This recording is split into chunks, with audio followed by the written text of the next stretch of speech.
Traveling to Consciousness, exploring spiritual journeys to find answers in uncertainty.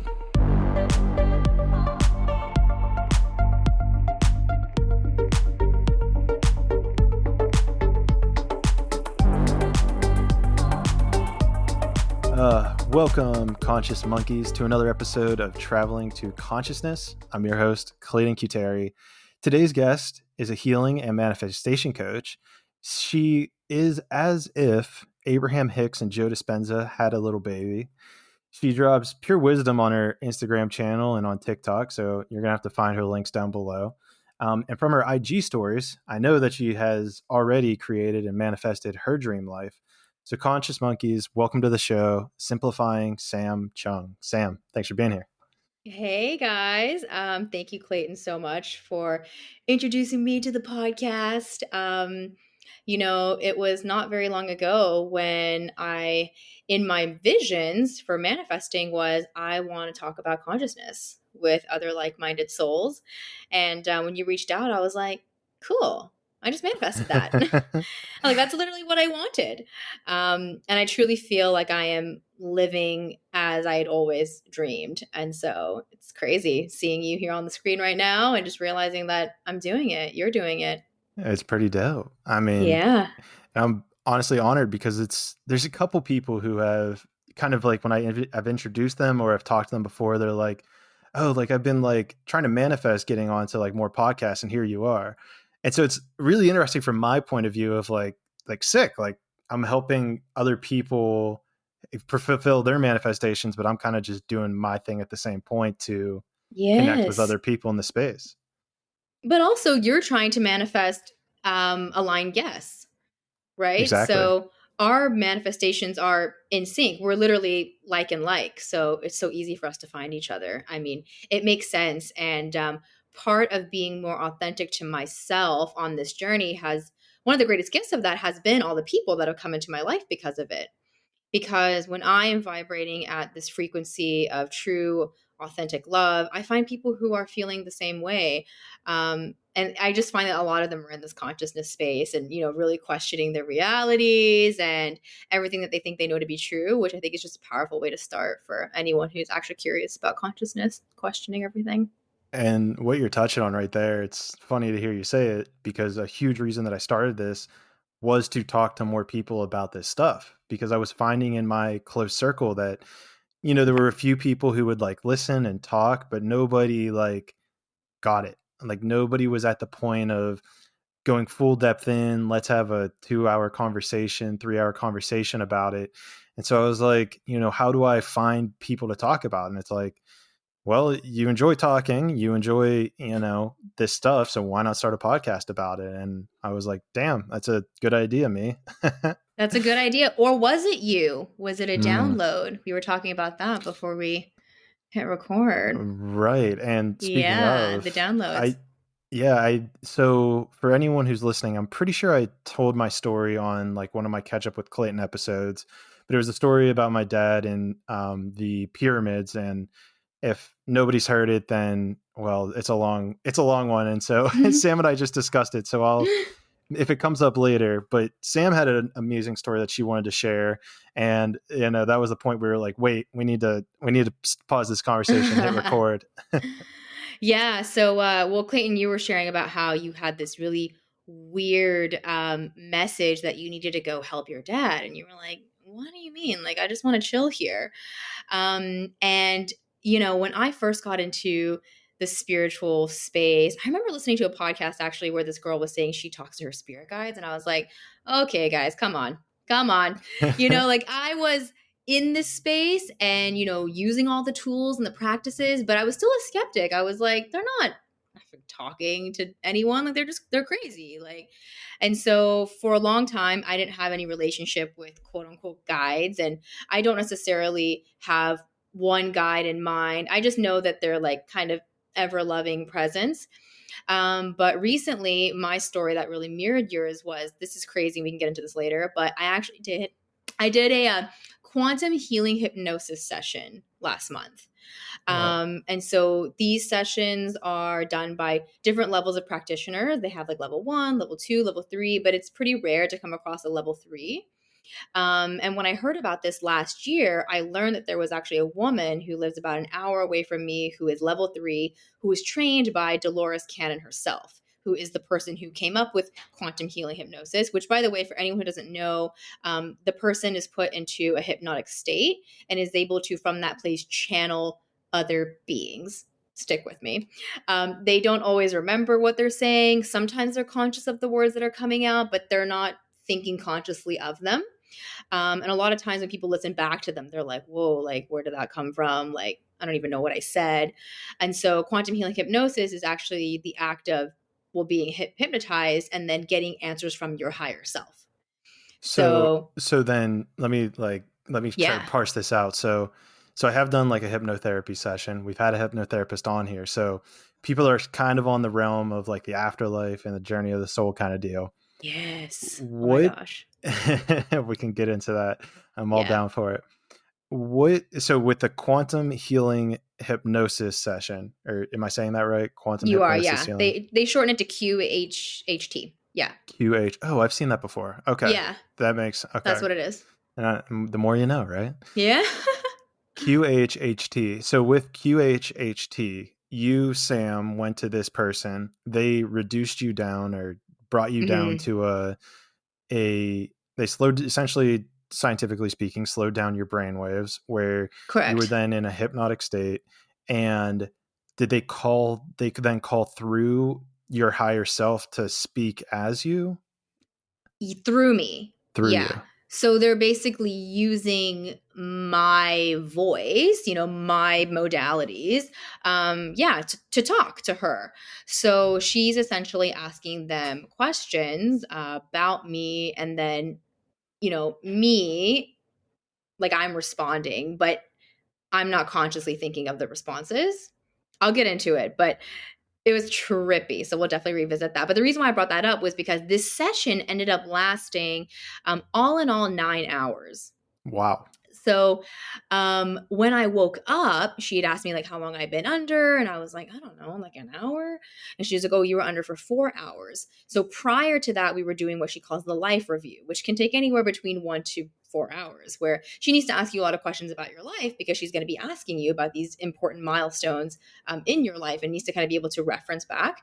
So anyways, this entire thing took 9 hours total, and when I woke up, I felt extremely anxious, which is very strange because when you get out of the hypnosis, you should feel kind of like languid and loose and relaxed. But I felt really anxious, and I was like, I need to turn on my phone.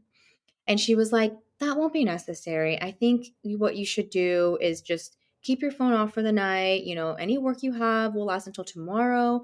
And I just want you to really integrate, today's session. It was a very heavy session. And I was like, okay, yeah, like, you're right. You're right. I can answer work things tomorrow. Like, I kind of shrugged it off as like, why am I so fucking addicted to my phone? Like, why is it that I wake up out of this hypnosis and the first thing I'm like, oh my God, I need my phone? But it felt different than when I wake up in the morning. Like, when I wake up in the morning, I don't do that. I usually leave my phone for a half hour. So it was weird. I woke up and was like, I need to do that. But then she just convinced me, like, you should just leave the phone off, just take a bath tonight. And I was like, you know what? She's right. I just paid a lot of money for this freaking session. So I'm going to integrate the lessons. And so I drive home, and mind you, it's been 9 hours of no contact between me and anyone that I know. And I, for some reason, don't think this is a problem because I don't talk to my friends all day, every day. And my partner was actually away for work in a different time zone. And so in my mind, I was just thinking he wouldn't even be awake right now anyway. So there's nothing for me to say to him. So, anyways, I drive home in silence. I'm just thinking about the session, and eventually get home like a half hour later, and I get the ping again. It's like, answer or turn on your phone. And like, again, I'm like, I don't want to though. Like, I just want to chill and like journal and like be in this post um, like hypnotic energy. And I had this whole plan to like take this bath, and I drew the bath, and I got in the bath, and I was sitting in there. And it was like, you need to turn on your phone. And I was like, okay, I'm just going to go turn on my phone because I'll just check it, make sure everything's okay, and then turn it back off. I turn on my phone to find out that my husband believes that I've been like, who knows, like abducted, injured, an accident has happened because I haven't responded in 9 hours. So he had texted me about maybe, who knows, maybe like 10, 15 minutes after I turned off my phone because I wanted my phone to be off the entire time. Mind you, in the middle of the session, she closed her curtains. And so I didn't even know what time it was at that point. I had no concept of time. And again, when I got up, I didn't want to turn on my phone and kind of like ruin the state that I was in. So I hadn't answered anyone and I had no idea that he had messaged me. He was so concerned that I had not answered in 9 hours because normally I am on and off my phone. Like I'm on social media a bit and then I'm like taking calls or whatever. So there should be no real reason, I guess, for me to not respond for 9 hours. And he had called the police. And so there was just all of these people looking for me. And I've been thinking so deeply about this, and your story kind of confirms it. But I think like we get these messages, and I don't know if it's like the energy that I can feel from that many people thinking about me and like trying to reach me, or if it was my guides who were like, you really need to pick up the phone. Like people are freaking out. I don't know what it is, but there was definitely like some sort of energetic current, like going from them to me that made me do that because I've never felt that way before where I felt like I couldn't not say no. It's probably how you felt when you heard the third like go help your dad. You're like, "Okay, I will, I guess." Like, right? But if I never get to that point usually with those weird messages. So yeah, I was able to obviously let everyone know like I'm completely fine, nothing has happened, just really weird day. I'd only told a couple people that I was doing the session, but even they thought the session was only going to be like 4 hours or so. So everyone was freaked out. Every single person I know and love had messaged me asking if I was alive. Why am I not answering? I woke up to, I think, 200 something text messages. Wow. Yeah, like that. Yeah, it was literally my mom, my dad, my brother, as if like that would be more effective, like for each member to reach out. And then like, yeah, all my friends. I swear I had she's going to reply clients to as me. well. Yeah. Yeah. So I don't know, but it was crazy. Like I feel, I don't know, any other time I just like wouldn't have answered it. Just would have left it off. And I literally would have ended up waking up to like the police probably trying to knock down my door and like make sure like I'm not like, I don't know, injured Yeah. inside. But yes, very crazy how I got that ping and I'm starting to listen to it more, I if think that makes that's sense. it absolutely makes sense. And I think that's the key. I think that's how you maybe get more aligned to your path and to I guess just a quick overview of my story so that people that are listening don't have to go and listen. For me, I was basically in the pyramid meditating. A a voice came to me. I was like, what do I do next? Like, what's my next goal? And they were like, go help your dad. Um, I'm like, what? I'm like, all right, I'll go help him like after I'm done meditating. And they're like, no, you need to go now. And I'm like, what? Like this? No, like get out of here. They say go. I then like actually end up leaving.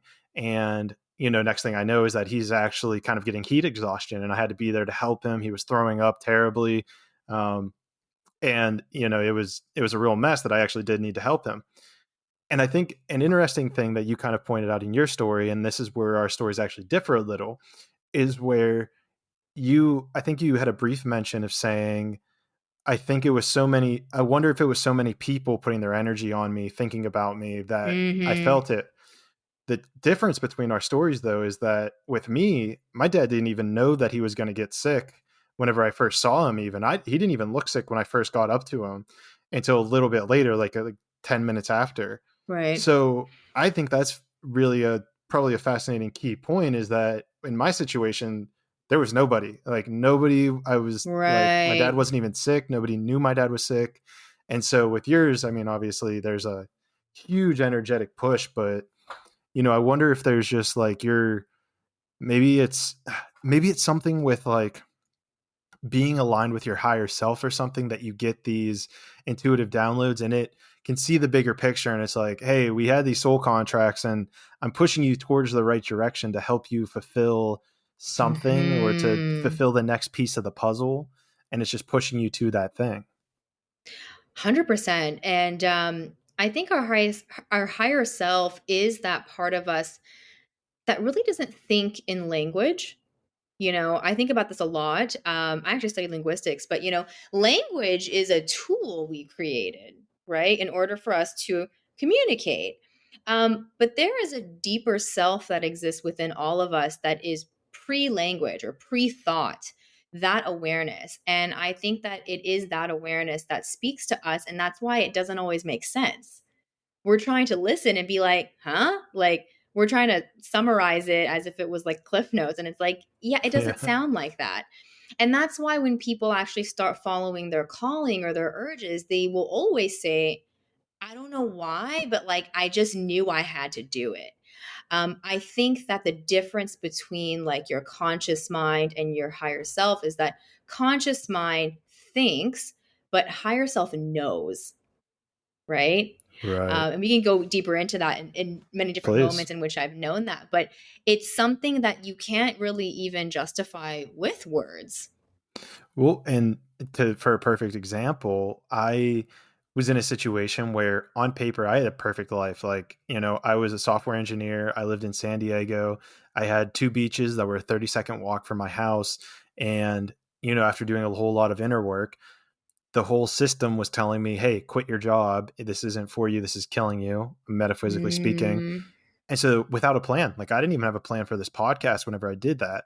And so, it's interesting in conversations I have with my brother because he's like, dude, how are you going to like support yourself, make money? I'm like, I don't know, man. Like, partially the answer is I don't know. I have a plan. I have digital courses, some people are showing interest and, money's coming in that way. But overall, it's like a level of it is I don't know. It's like if it like a whole part of it not being logical to do what I did. There is no logic in quitting this job with living in, I argue, the best city in the entire world. And I even argued the best house in the entire world just based on what I was paying with two beaches and a 30-second walk from my house. It's like, are you crazy?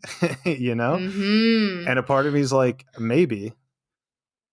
You know what? You said something really important, though. You said, I don't know. Of course, your mind, the conscious part of you, wouldn't know because all that knows is everything that's already happened. Of Right. course, it can't know. This is the thing, though, about your soul, your higher self. It has the information of, it has everything. It is everything. It's infinite knowledge, it's infinite love. And so it's that part of us that knows. Now, the conscious mind is like, but if I can't explain that based on what I've experienced, I don't understand and I don't want it. Right? We reject things that we can't explain or that we can't categorize. We don't like gray space. We don't like phenomena that we can't explain away with science, right? So when we try to know, which part of ourselves are we trying to know with? Is it the That, ego conscious mind or is it the higher self, which doesn't try to know, it just does? and that's something that I've been dealing with a lot because being a software engineer, being a little bit more, let's say, on the masculine side of the spectrum, growing up as a male, there's a whole push, and it's really crazy because it's not overt; it's a little bit more subvert of staying away from your emotions, staying away from feelings, not articulating them, Mm, and you double that down being a male in engineering, it's not trained at all, and I'm taught to go away from it. So for my mind, it's still, there are things where it's like that intuitively makes sense, but my logical brain is fighting it. It's like I don't, you can't make it logical, so I tend to be hesitant towards these like new ideas. And part of me thinks that there's utility in that, and part of me thinks like, oh, just dive into everything that feels intuitive. And so it's this really interesting kind of catch 22 that I find myself in every now and then. I mean, we have to find balance. That's the thing. And if anything, if I've learned anything on my spiritual journey, it really is like everything's a both and. We try to do a lot of either or with the conscious mind. Um, but yeah, you were saying I lost my train of thought. Y- Emotions, male, logic. Yes, the emotion and the logic. So that's the thing. We have a propensity, we want both of these things, right? We want suspense and surprise, but we also want stability and safety. And so I think that we have to play with this for all of our life. When we choose one or the other, we feel unhappy. We're not actually very happy with a completely intuitive, like flimsy life, but we're also not happy being always safe, always certain. There's a lot of people in this world who have done the safe, certain thing and they're not happy, Oh yeah, right? plenty. One of my, I think you messaged me actually about one of my stories recently, but one of my biggest messages and the messages that has been on my heart recently is that, the safe route that you took it's not safe. It's The not irony. safe. Yeah. Yeah, it's the irony. I'm thinking about, okay, for me to go to work every single day doing something I hate, the number one unsafe thing about that, first of all, is that I'm giving up my time, which I'm never going to get back. And then two, going to the job that I hate every day and maybe interacting with people that I don't appreciate and maybe don't appreciate me, that leads to depression, anxiety, unhappiness. Can any amount of money you make from this job then even fix what you've discarded? You know, this is not safe. I'm looking at people and they're waking up and I'm like, you had the roof over your head and you had all the necessities, but it didn't even matter because you weren't happy. I experienced that whenever I actually quit my job. I It was probably the last day that I was there because I was cleaning out my desk. We were still kind of doing the whole COVID thing, so there weren't too many people back in the office at this point. And there was a lady who I've always kind of like seen in the hallway. I worked with her on a couple projects, and she was like, like, what's going on? Like, I see you're cleaning out your stuff. And I'm like, well, I quit and I'm going to basically travel. Like, the only thing I had on mind was I was going to go live in Brazil for 2 months. And there was another guy there that was talking to, and I've seen him before, but never talked to him. And he kind of gave, wow, I wish I could, just kind of pack up and quit. And there was this bit of resentment that he was Oh, yeah. kind of pushing on to me. It was kind of like, and I obviously know now, but it just felt like this kind of judgmental resentment that was being pushed towards me. And it's like, man, it's, Hmm. I didn't say any of it, but internally it's like, I mean, I get that you're 55, you have kids and responsibilities, but you were 25 at one point. Like, no one forced you to do what you're doing. And so it's really amazing. It really justified what I was doing because I, for a Yeah. long time grappled with the idea of, this core concept that we have in society where it's okay, you're going to study this one thing for the first, I don't know, what it'd be 18 years, 20 years of your life. And then the next 40 years, you're just going to work just so you can go to retirement at the age of 65. And so now the last 20 most unhealthy years of your life, you can quote unquote Hmm. find your passion. Like, you can Yeah. retire, do Be happy nothing. now. Exactly. Um, yeah, that's an old dying framework. I think you know that, Clayton, and definitely the listeners of this podcast are realizing it or have already realized it. But that's a limiting belief. It's an old, outdated belief, and I'm so grateful that when I was young, that was one of the first things I questioned. Like I remember asking my parents, like, "So you have to pick one thing and then do it until you're old?" And they were like, "Yeah." And I was like, "I don't know, guys. I don't know." I remember that was the first thing I questioned. I was like, "I don't think we're supposed to be a human on earth for like 80 years and do like one thing only. That like makes no sense." And then it's no surprise that throughout my life I'm like the typical multi hyphenate. Like I was like a jack of all trades, a master of none. Like I did invest a lot of efforts in ballet when I was younger, but I was just kind of doing everything and not really, yeah, able to stick with one thing. But Well, anyways. I mean, I think that's the core of it, right? Like, how do you know, it's a whole sample process. It's like, how do you know you enjoy living in the United States if you've never lived in Egypt or Brazil? How do you know that Hmm. you enjoy baseball if you've never played football or basketball or did ballet? Like, how do you, you need these levels of comparison in order to actually know that you're enjoying what you're doing. And, like you're saying, I absolutely loved learning programming, like studying programming, figuring out how it worked, absolutely loved it. But then when we got put into the actual work environment and I love my boss to death on a personal level, but he wasn't the best boss. Mm-hmm. It completely shattered my experience, and it hated what I was doing just from Oh my the way gosh. that management was set up, and everything I learned in school was maybe 30% of the job. The other 70% was that you had to learn on the job, and it wasn't the same deal whatsoever.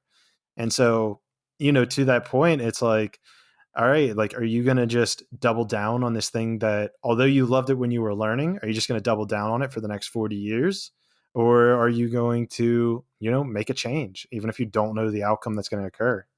What's crazy is some people don't even enjoy the learning part though.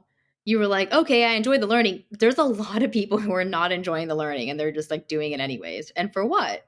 Sometimes You the know, money, sometimes the the money. money. Because people think that money makes us feel safe. Right? Right. But it's not the money. It's our thoughts and it's our nervous system, and like thoughts or about, having some money can allow us to access those thoughts or give us permission to think those thoughts. But we create safety, mentally speaking. It's not money because there are people who also have a lot that don't feel safe, a lot relatively speaking. And there are people who have nothing and they feel completely fine. They trust that everything's going to work out. Yeah, I've brought that up to my parents every now and then, where it's, you can have a scarcity mindset and have $10 billion in your bank account, and you can have a Yep. scarcity mindset and, owe the government $10 billion. It's not a physical, tangible number, doesn't represent your Yes. mindset. Yes. Oh my God, I love that. I love that. I just wanted to quickly go back to what you kind of went through with also, I just thought about saying something. You had Sure. said when it was your hobby and then you made that transition into working, it really destroyed everything for you. And I really mirrored that in my life path as well. I was a ballerina for like all of my youth, essentially. And I came from a small town, and in that small town, everyone came to see me at the ballet, like all my friends. I was kind of like, you know, this little town star. Um, and then I decided to pursue professionally and I moved to New York. And man, that city chewed me up and spit me out. I thought I was the shit when I arrived. I will never forget arriving in New York City with my 2 suitcases and I got in the cab and the song that was literally playing was like, in New York. I'm not even kidding. It was like a movie. I arrived thinking like, I'm just going to take on this city. And then like the first day I was in classes, I was like, everyone's better than me. It was a very humbling experience. Yeah, and what it really ended up leading to was just this dissolution of my passion for it. Showing up where it was my job. It's like, okay, we have to be there at 9, and rehearsals aren't just for fun anymore. They're like, we're putting on a show here. People are paying to come and watch. And yeah, it just completely squashed that for me. And so I think there is a lot of fear too that if people go into their passions, that they might lose the love for it. Yeah, there's a couple things here. Number one is, when it becomes like a professional thing, it becomes a completely different animal. Because I had a buddy who used to play in the NFL. He was in the NFL for like 9 years, and he like won't watch NFL anymore. Like he's seen too many things Mm. behind the scenes, and it's just like, he's lost all that love. And anytime we'd even talk about fantasy football around him, like you could see him shut down because Ugh, you know what I mean? Like, too much, or you've been in the system too long, and it just yeah. sucks all that out of you. Now, the one thing though, and here's maybe the saving grace to this whole conversation, is with regards to podcasting and what I'm doing. I've noticed that there will be kind of, and I'm curious if there's a mirror with this in your coaching, is where I'll kind of get that, like, let's call it fear or unworthiness or like losing the fun if I start to compare Mm. myself to other people. Like, a Oh, part yeah. of trying to grow this podcast, I need to look for other people. I need to look to see if there's people of relative size, or if they're bigger, or if there's certain a sizing fit, or if their vibe is even the same. And so I've found where I'll go and even trying to figure out what makes a good video, right? Because if you want to get your message out to more people, you need to make a good video. And so I'll find myself trying to figure out what makes a good video, and it'll put me down these Mm, rabbit holes of comparing myself to them.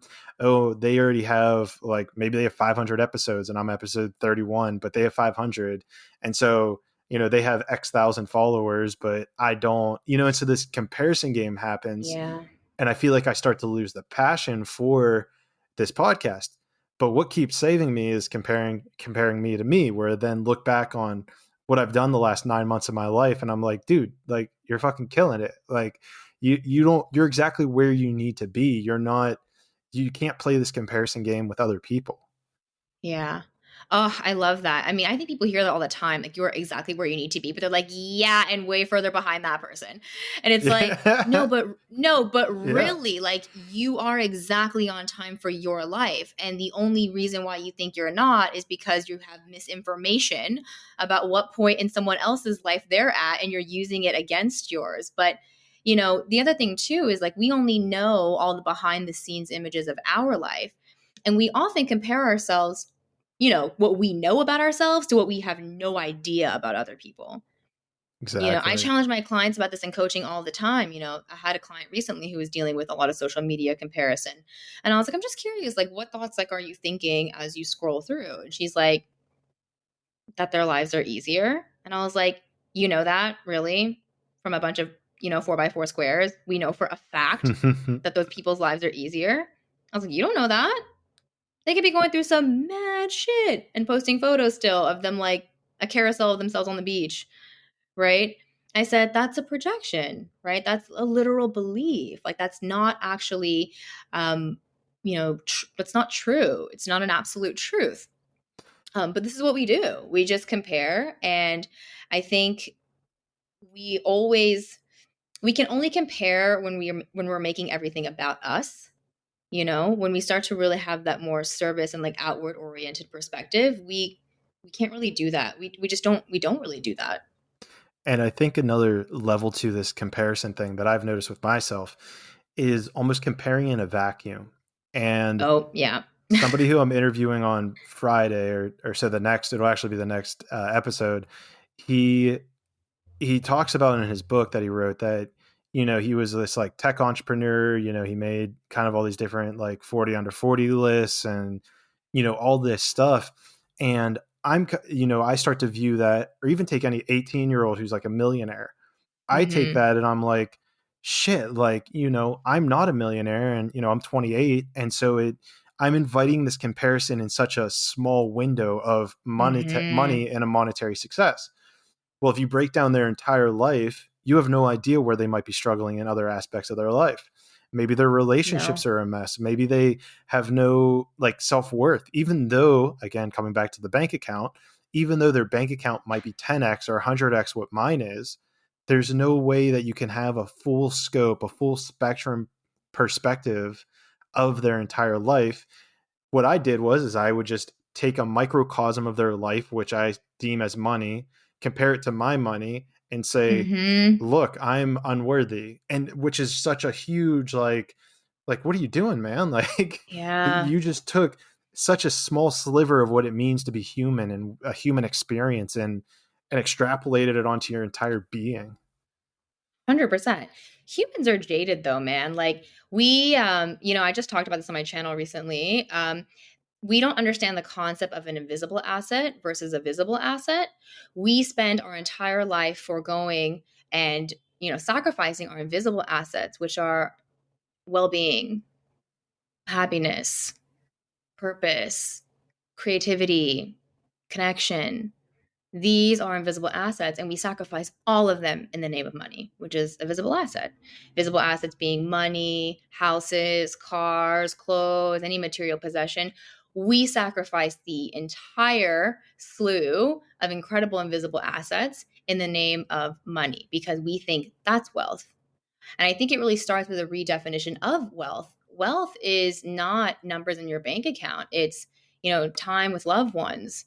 It's pursuing passions. It's having fun, you know, and serving within your work and making a lot of fucking money in the process. The people who help the most people make the most money. So, yeah, let's make a lot of money, but let's do it from a really joyful place. I mean, we already know, based on like all the archetypes and movies that we've seen, like money doesn't buy happiness. You can have a lot of money and be, like you said, extremely unwealthy in these areas of inner peace, well-being, happiness. I think the ultimate failure is getting it all and not having those assets with you too. Well, because then arguably you don't learn. And this was something that I have realized from other people where, if let me think about how to articulate this. Like if there is no struggle, almost, this is kind of where it comes to, is like if there's no struggle to obtain the wealth or obtain love or obtain whatever it is you're struggling for, then there's a level of A, not being able to have introspection into growth, or even B, the value that you place on it would be completely different than the value that somebody else places on it, because you've understood the process that you have to go through to make it happen. And as an example, like, putting together the Instagram channel, it's like, if it's like at some level you just want it to instantly happen and you're like, well, I've been doing this for 9 months. Why don't I have, you know, a million followers at this point? And it's like, well, you need to struggle a little bit in order to understand these minute processes and actually put in the effort, because at some level the universe is like, it wants to see that you're going to be putting in that effort to make that sustainable growth to get there. And I mean, it's one of those things of enjoying the process, enjoying where you're at right now Mhm. while still holding that vision of kind of where you want to go. Absolutely. I think we want it to be easy, but I don't think we really do. I mean, look at any great story arc. Like you said, there's obstacle, there's struggle, there's contrast. We need contrast because, like you said, if you were to just get it right away, then, well, I don't think you'd even really be able to know the value of it. We can't really know what true happiness is without knowing its complete opposite, which is just complete darkness, complete sadness, right? We can't know the warmest day without knowing the coldest day. And so, one of the greatest spiritual lessons actually I've learned in my life is just this contrastive nature of the universe. You can't get Yeah. one without the other. Well, and Yeah. I guess the channelers and whatnot say that Earth is probably the most polarizing place in the Yeah. cosmos. And for anyone that has never heard that, I'm not talking about polarizing as in left versus right. I'm talking about polarizing in the sense of good and evil. I'm talking about it in the terms of you feel these shifts at such a deep level. And this is something I've been thinking about, and I think it is possible, but as a thought experiment, I've always tried to figure out if complete peace on earth, like zero war, is actually possible. Because I've always kind of heard people from who dive into the soul realm or dive into, kind of the journey of souls, aspect of things. They always talk about how earth is this training ground, Mhm. for figuring out who you are, to battle polarity, to understand it.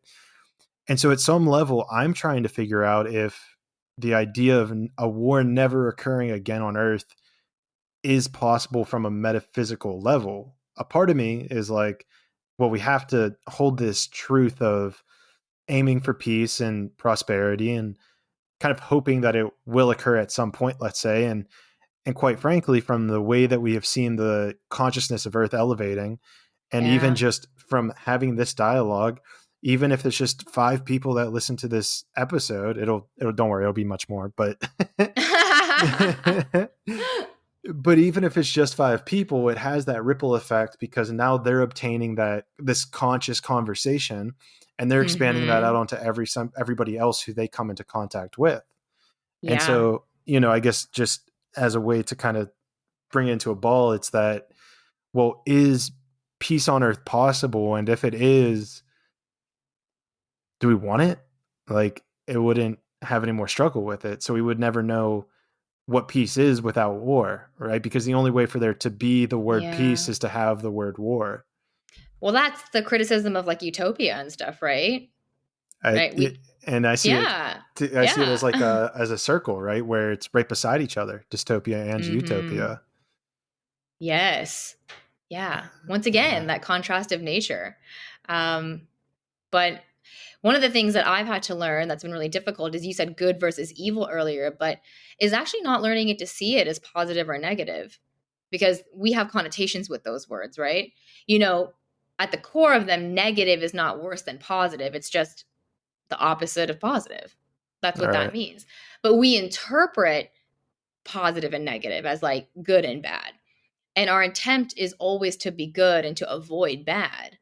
But what if, down is not worse than up, right? Black is Yeah. not worse than white.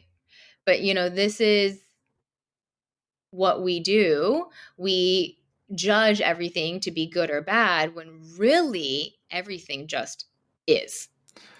And I'm completely on board with that because I again, something that people get mad about is if you're like, and I even catch myself, it's like, oh, that's good, or oh, that's bad. It's like, well, like you're saying, you really don't know the grand output of good or bad. Like you take Yes. any I tell myself situation, all the time, I'm like, I don't know what's good or bad.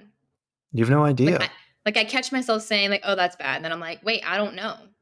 Like, I don't but actually know in the grand scheme of things. This could actually be really good.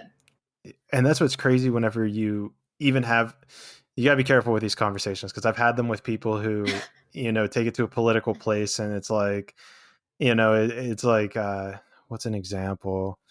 There's very dark places you can go with it, right? Like say Yes. sexual trauma or even, you know, things like that would happen to kids even. And it's very hard to say how that's not good nor bad, but you kind of have to understand it or experience it in order to know Yeah. what it is and to know that there's something I better on the other can't end. I can't speak to people actually about it who are still seeing it at that level. You know what I mean? Yeah. Like I know what they need to understand first before what I say doesn't sound just offensive. And that's totally fine that they're not there. I'm not better or worse because I'm aware of that. It's just awareness. It's not better or worse, right? I think also in our society too, we're like, oh, she's so not aware, or like she's so unself-aware, and we say that's a bad thing. But I don't think it's bad. It's just, once again, it just is. Like a baby is not aware of itself in the way we are. It's aware in a totally different way, right? But that's not better or worse either. It's It just just is different. It's just different, right? different. Exactly. And that also kind of what touches on it is like the abstraction of time where you can label something as being good in the moment, but then you look back on it and maybe it was actually a bad thing, but then 5 months later maybe it was a good Hmm. thing. And so then Yes. Oh my gosh. Yes. It can change so quickly. the next element of this is that time is an illusion if you look at it from a 5D perspective. So then that Absolutely. even just is another way to kind of quantify as good or bad being an illusion in itself. Yes. Oh my God. Yeah. I Did I love the break? way you said that. Yeah. I totally got what you, oh my God. I love when people say things in a way that I haven't really pictured them in my mind before. That was so good. I'm glad you liked it. I really like that. I'm going to store that away in my brain. Yeah, it's all Please an do. illusion. Yeah, one of my greatest awakenings was to the illusion of time. It's actually the first thing I teach in my coaching program, because I'm like, guys, this is like not knowing the rules of the game. Like, this is just like, you got to know the nature of your reality if you're going to work with it and if you're going to manifest, right? But when I learned that the past and future were just thoughts in my mind that I was thinking in the present, where I was like, did I just hack? Did I just hack the simulation? I was like, you don't go anywhere, you guys. Like, one of the first things I explain is like, you don't go to the future. You don't go anywhere. You're always here. Literally always. I'm like, today was yesterday's tomorrow, and now it's now. Like, you're always here. And so you're attracting because you're drawing the future into your present moment awareness. It's becoming physically aware to you that now this is happening, but it was already happening, like in your mind when you thought of it.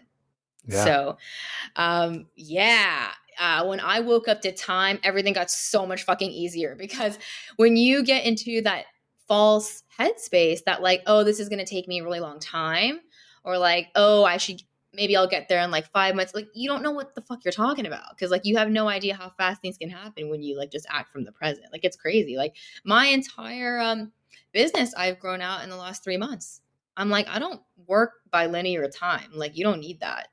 Right. Just work with present moment, and like things will happen very quickly. That's why when you're in flow state, right, the creation is just so effortless, and you're really moving downstream is what Abraham Hicks says. But so many of us are operating in that resistance when we give into the illusion that is time. And that's, something that I've really been I've been really trying to push against, where you hear a lot of people who, from, let's say, like Elon Musk, or, anyone that's like very successful, they kind of come across and say these things of setting timelines or setting goal dates, where by this date I'll have X, or by this date I'll have Y, or, you set these physical milestones. The problem is with me is that always clashes, is because it's like, well, two things. Number one, how do you not know you could have it earlier? And number two, would it be on my higher timeline to actually get it after that date? It possibly could be, because this is the thing. It really just comes down to like, you don't know what you don't know yet. Yeah. Like, that's the thing about your mind, is it only knows what it's already seen and experienced. And if you use that information over and over, you just recreate the past. And this is why most people are unhappy. They want to change, but all they think about is what happened yesterday, what happened last week. It's like, and that's when the higher self comes back in, like we talked about earlier in the podcast, where it's like, you have to be open to those parts of you that aren't conscious, like your conscious mind, and recalling on all of its past experiences. The part of you that's going to support you in attracting this future reality that you want to experience or whatever is going to be the part of you that is the one that's already experienced it, which is like your soul. So how are we connecting to that? Obviously meditation is one of them, but lots of different ways. But we quiet this part of ourselves because it doesn't make sense or seems woo-woo. But I'm like, no, guys, it works. This is it. This is it. This is the way. I'm like, this is the force. That's what they were talking about in Star Wars. Well, and we can get into a bunch of cinematic movies, because they talk about all this shit, and it's just kind of glanced over, and it's like, absolutely, okay, this is here. Like, they literally tell us it right in front of us, from anything from Harry Potter. Look at anything that like sold billions of dollars. Harry Potter, the Marvels movies, Star Wars. I swear it's because there's like something within us that like knows the truth. Yeah. Well, I swear, like that.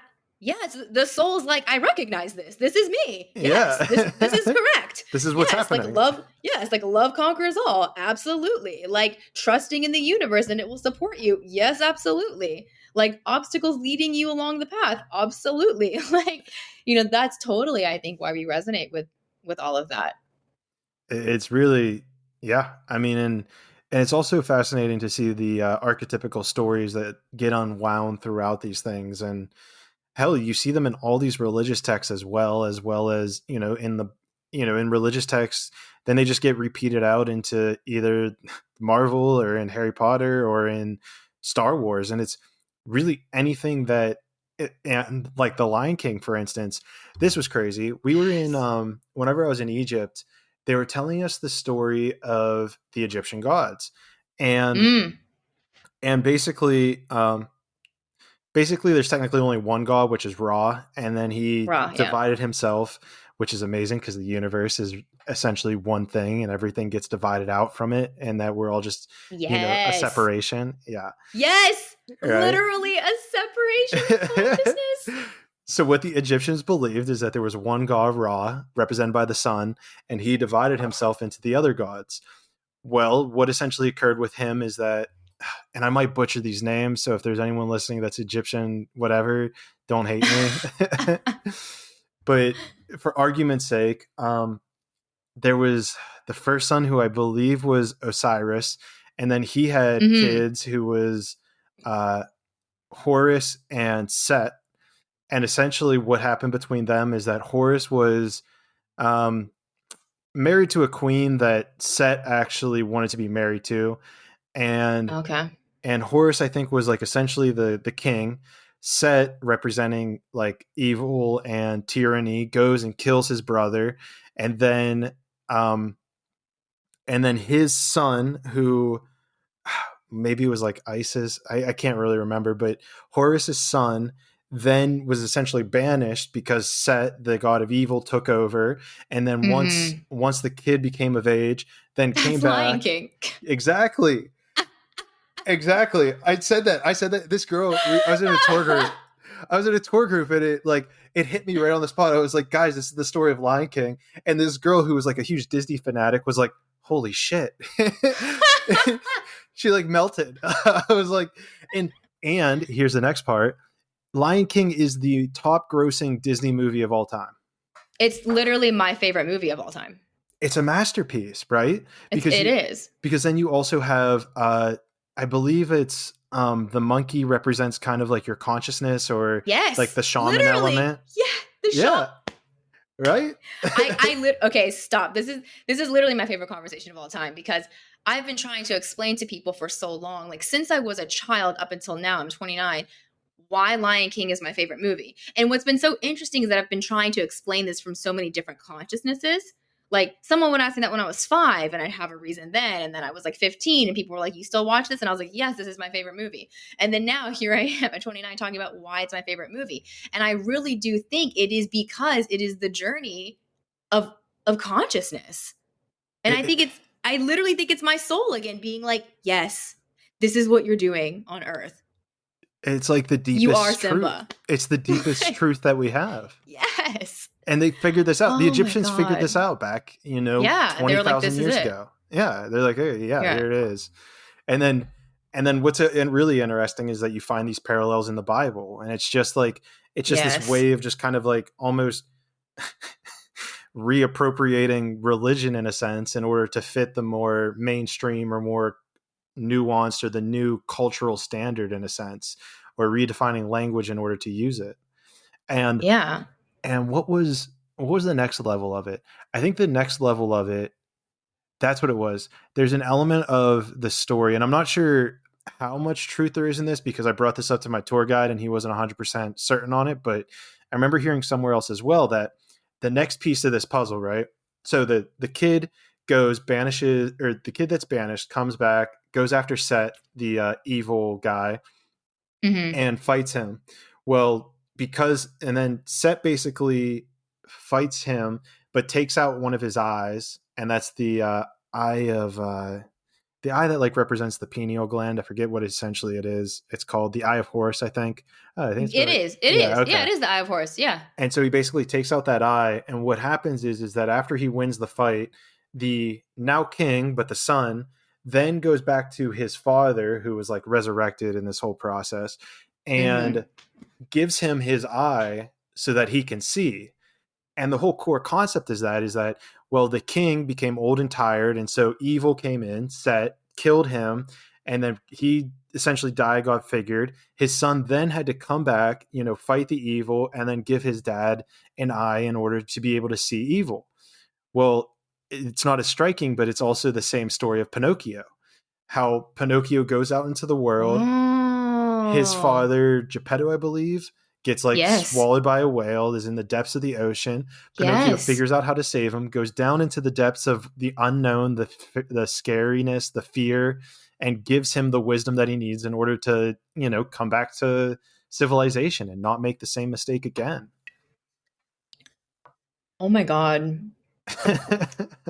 I couldn't resonate with that one as deeply. I know it's true, but I haven't seen Pinocchio since I was, I think, actually a child. Yeah. I can keep it with just Lion King though, because there's a lot of other truths in there too. Oh man, like Lion King is, I mean, I hope no one's listening to this that has not seen Lion King, but every time I watch it, I get another nugget. And my favorite character always was Rafiki, because I was like, the entire time, like from 4 years old until now, I'm like, he's right. Like I'm like every time he talks, I'm like, yeah, that makes sense. Like, but yeah, we could talk about that forever. But I definitely think there is soul consciousness that is being, frankly, like really capitalized upon in the media. Like they know, almost now, just like the Egyptians knew, like, this is what sells. People eat this shit up. Well, and it's because it connects with us at the deepest level of our Yes. being. It's whether you consciously or subconsciously disagree. Well, whether you're consciously aware of it or not, it just is. Like this It is just is. it's at this core fundamental truth of all of us, and it's what sells billions of dollars worth of merchandise and material over and over again. You just have to find a different way to repackage it and push it back out. And people are like, Yeah. holy shit, this is really good. And then it's Because like, we're like watching the same stories it's over the and same. over. Someone on TikTok did an amazing parallel of Harry Potter and Star Wars with how like the main Yeah. antagonist like always had like this flirtation with the female lead, but then like the best kind of goofy friend. It was so in depth, and I'm not even going to do it justice. But it's just crazy how it's literally the same story, packaged over and over Literally. again. Literally. Yeah. It's funny. My husband's actually he practices screenwriting, and he writes scripts and stuff. And sometimes he'll be like, I just like can't think of anything. And I'm like, you don't have to. I'm like, just repurpose. I'm like, literally, you don't have to. I'm like, think of your two favorite stories, put them together. There you go. There There you it go. is. Change the names and the setting, be in space, whatever. Like, that's it. There's not, we almost like, isn't there a book about how there's only 7 stories? Is there? And then yeah, or 7 plots. I think there's 7 plots. I think that's like a generally known thing that there's 7 plots. I believe you. I'm going to do a quick. I think it is. But there's another way that you can break down the 7 plots all the way down to 2. Really? And this blew my mind. Yeah. So these are the 2 plots. Ordinary person becoming extraordinary, or extraordinary person being ordinary. Interesting. Try it. It's every story. Hercules is the first one that comes to mind. Yeah. Extraordinary person being ordinary. Yeah. And then back to extraordinary. Harry Potter, ordinary, becomes extraordinary. Well, what about what's the one I'm thinking of? Oh, I just lost it. If you find one that falls out of the framework, I'm going to be shocked. I'm going to say I think it works for all of them. Ordinary comes extraordinary. What's another movie? Like Wizard of Oz is like the opposite, where Dorothy and her friends are ordinary and then they're extraordinary, and then like the Oz is extraordinary but then becomes ordinary. Yeah, but okay. But aren't there like, do you know what I mean? Yeah, I get what you're saying, but I feel like there's also, what about like Pulp Fiction? Have you ever seen that movie? Shit. Don't do that. That's my favorite movie of all time. Oh my God, you and my husband would hit it off. That's his favorite movie of all time. And I've watched it once to satisfy his ego. And I was like, I did not like that. But I think you gotta watch it more. Okay. You gotta watch it more. Let me think. I think I'm gonna have to go back to that one. But that one would be, because it's kind of a story. There's not. Oh well. What really captivated me about Pulp Fiction is that they had these like, they would kind of like make these like the characters like super badass or super like kind of edgy, but then the character that they'd bring in the next scene would almost kind of like dominate them a little bit, if that makes sense. Would kind of even be more edgy and like even more like put them down, if that makes sense. Would kind of like out macho them in a sense. Okay, well, you might have found a movie that doesn't fall within the framework, but I'm gonna have to watch it and then tell you what my thoughts are. I'm sure I'd be able to pick. We'll have to recircle back because because it honestly doesn't even fit this whole. But I don't know. But here's the next question: is it even considered? I feel like it has to be considered one of the best movies of all time. But did it even do that well at the box office? Because that would be fit into our framework, right? Because we're talking about plot lines and stories that hit the masses, right? Yeah. So I don't think it did well at the box office. I feel like you're just saying that to hurt me. but like obviously that didn't matter. Like it became one of the most highly regarded movies of all time. But it's kind of like culty. It is culty because I don't think that's one of those stories that really resonates with the soul. I don't know. Someone out there is like, that movie resonates with my soul. The movie is my soul. Yeah. I don't know. Worldwide, let me see here. Grosses $107 million. Yeah, I kind of feel like that's not a lot based on what we know about the film now. Maybe it might not be as much as like. Well, it was the most in its first weekend. Hmm. I'm not sure. I'm just gonna have to watch and get back to you. I don't know if that one works. But either way, we were talking about Yeah. how these stories, right? These arcs just resonate so deeply with us because it's like the journey of the soul.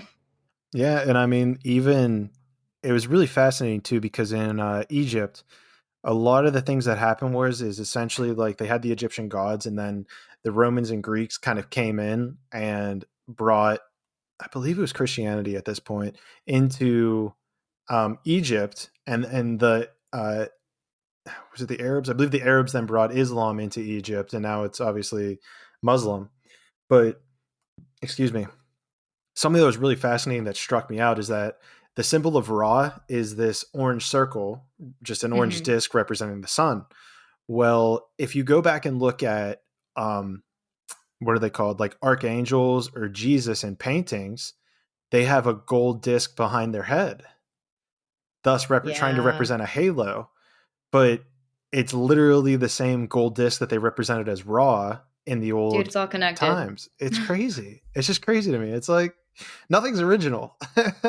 Literally nothing. I mean, I talked about that the other day. A friend, we were talking about religion, and she was like asking my thoughts about it. And I was just saying, like, I don't have a problem with it. I think it's definitely like a framework we use to understand spirituality. And then we have different languages that explain the same things in different ways. But I was like, I was like, they all say the same thing, right? Yeah. Love conquers all, like be a good person. I'm like they all say that. Like we're just misinterpreting minutia that would have been lost in translation if like we lost all these books today and then like found them 6,000 years later. Like we're arguing over that instead of like actually looking at what's at the heart of these religions, these stories. And um I'm glad you say that because it validates the. I'm gonna have to post this meme tomorrow, but there was a meme and yeah. I wasn't sure if this was gonna work or not, but you're validating it, and it's a picture of the office, and it's on one cardboard. It's like two cardboards, and then it says like corporate wants you to identify the difference between these two, and on the left I have the truce between all religions, and on the right says spirituality, and then it has Pam underneath, and Yeah, she's like, "Oh, this is the same thing." this is the same thing. Because what's interesting is I've resonated a lot with religious teaching since becoming more spiritual, right? Right. Because before I like pretty much like denounced like anything any religion said. I was like, yeah, f that.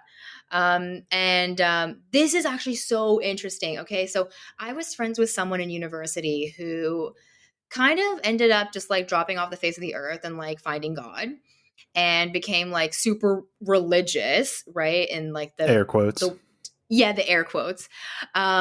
Basically meaning like she became quote unquote churchy. Like she just started going to church all the time and hanging out with like all of her church friends and like doing churchy things and like not hanging out with us anymore. And we just kind of like, we just let it be. We were like, oh, whatever. She's obviously happy and like finding God, just leave her alone. And we just kind of like lost touch. And then years later, she actually came to my current hometown. She was in town for, I have no idea, I don't even remember, and was like, I'd love to meet up and like have like coffee and like a breakfast. And I was like, oh my God, absolutely. So this is like maybe 3 years since I've seen her. And like definitely I was like maybe 2 years deep into like my spiritual journey. And the conversation was amazing. We ended up talking about kind of like what happened like in college, like when you just kind of like, if you don't mind me asking, like when you started going to church all the time. And she explained like basically what I would call a spiritual awakening, which was her, you know, getting close with God. And as she was talking, I was like mind blown because she was mirroring back to me my spiritual awakening, but was just saying Jesus a lot. And I was like, I literally was like, uh, that happened to me too. But like I wasn't saying it in the same way. But that was one of the first times I realized I was like, oh yeah, we're talking about the same thing. Like we're just doing it in different ways and finding different camps of people to do it in our way, but it's the same thing. And that really reflected back to me like, oh, like that's what people mean when they like, find like, community and love within the church, or like when they've been like saved. Like I just thought it was so much like bull crap, and on some levels I still do, but I think that at the heart of it really is exactly what I'm looking for as like a spiritual seeker, which is just love. And I mean, love is something I think we're all trying to get closer to, right? And feel it in every Yes. aspect of our life. And I Yes. know one of my kind of like questioning realities things was there was like a poll done or a study done, and obviously being scientifically minded, it's like I'm going to trust studies. A study done that people who went to church frequently were significantly happier than the average person. Mm-hmm. And to me that was crazy. I was like, well, like I don't believe that there was physically 7 days kind of thing, and I don't believe that it was like whatever. We don't have to get too deep into the specifics, but I was like, there's something here. Like, how does how do majority of people more happy than if they do it? And so then the question becomes like, what is the realness of it? Like, is it real or is it not real? And then I think there's another element, and this is me projecting my beliefs of the church and mostly the Catholic Mm-hmm. Church. And from what I've heard, my dad was brought up Catholic, and the way he tells the stories is I think the biggest disservice that they did, and I know why, it's probably an element of control, but they almost separated God from you. Like it's not like you Yes. have God within Yes. you or that you're God. It's that Yes. you have to talk through a priest or talk through the church, and then they'll communicate Yeah. with God on your Yeah. behalf. You're separate from God. Yeah. Yeah. And that was, in my opinion, the big error in, let's say, Catholicism specifically. I tend to say the Mm-hmm. church, but Catholicism for sure, Got it. where it's like, dude, now the human ego is coming into play, and you're saying that Yes. you're the bearer to take over. Yeah. Because then there's like superior and inferior with the ego when Exactly. we're really just all of it. You're 100% right. That was the greatest error they could have made, because now we think that we're separate from love, which is another synonym really for God, right? And so that's why we go searching outside of us for more of it. But it's not outside of us. But when we removed God, like you said, from the self, then we lost that separation. That's why, like, honestly, when like Kanye was running around saying like I am God, like I got what he meant. I was like, you guys who are freaking out, like you're not understanding what he means by that. He's not saying he is the, frankly, like very Christian patriarchal image of God. He's not that. He's saying that he is like of God, like of this universe, right? Kanye's a I don't know if you remember that. fascinating. I don't remember exactly that. Whenever I have these conversations and Kanye comes up, my favorite videos, you can look up Kanye West TMZ rant. I don't know if you've seen that one. I haven't. I should go watch it after this. Especially under a spiritual context lens or even a religious Yeah. lens. It's like now I'm just like, holy shit, like I get what he's saying. Like I get what, yeah. he goes through this That whole was thing like, talking about prison and like how slavery is like a mental construct. And I mean, as a yes, white guy, you can't say shit like that. Like even as a black guy, he could barely say shit like that, barely, yeah. and so to me, I was like hearing all this stuff, and this was even before I was like spiritually aware. I was just like, dude, there's something here that like makes so much sense to me, but I can't quite put my finger on it. It's absolutely insane. Like he Oh seems a my little God. crazy, Oh my but God. Oh my God, I'm so happy we're talking about this, because honestly, what my friend and I joke that one of like our qualifiers, like for people, is like asking them like, what do you think about Kanye?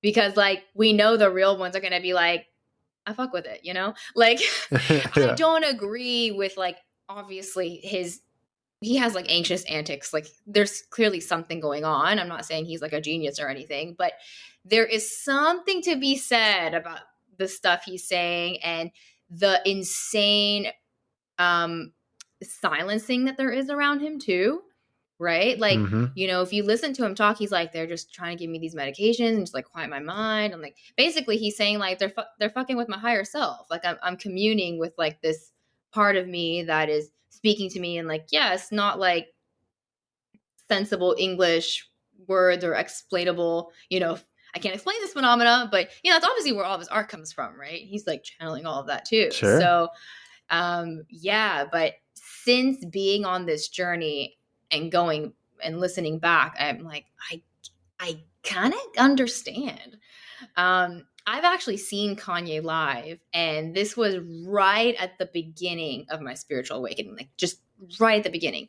And at the time, it was 2014, and he was known for his like on stage rants. Like he's in the middle of a song, and then just like cut the music, and then he just goes into a whole thing, and everyone's high, everyone's fucked up. But one of these things he said stuck with me, and if you were in Kanye's crowd at Bonnaroo 2014, you remember this, but he was like, everybody shut up, everybody shut up. And he was like, if you a fan of me, you're a fan of yourself. And he was like, because we're all connected. And I was like, yes. I was like, I'm connected to the same thing that he is. Like, I understand what he's saying. And then I remember like hitting my friends on the shoulder, being like, do you guys like know how profound that was? And they were like, yeah, like I know, yeah, like that was cool. And I was like, no, I don't think you guys understood. Like I like wrote it in my journal the next day. I was like, if you a fan, basically like if you're a fan of anyone, like you're a fan of yourself, because like that's part of your consciousness. It's like anything that anyone else possesses or exudes, projects, like we all have that within us, because we are the world experiencing a person, not a person experiencing the world. I think that's absolutely beautiful. And I think an important thing to highlight here is the shadow aspect of this, where if you criticize somebody, you're criticizing yourself. If you're going out of your way and thinking negative thoughts about other people, and I still struggle with this to this day, like by no means am I perfect, but I catch myself internally like, dude, relax, like let it go. Like, why are you mad? Like it would be stupid shit that they would just, I don't know if they would like look a certain way, or there's something that they do just so small and it would piss me off. And I'm so much better about it now, but it's just that internal self-talk. Oh yeah. It's that internal self-talk of like, why would this person do that? Or how could they do that? Something like that. And so it beautifully exemplifies exactly what you're saying. Like if you're mad at this person for that, you're mad at yourself for that.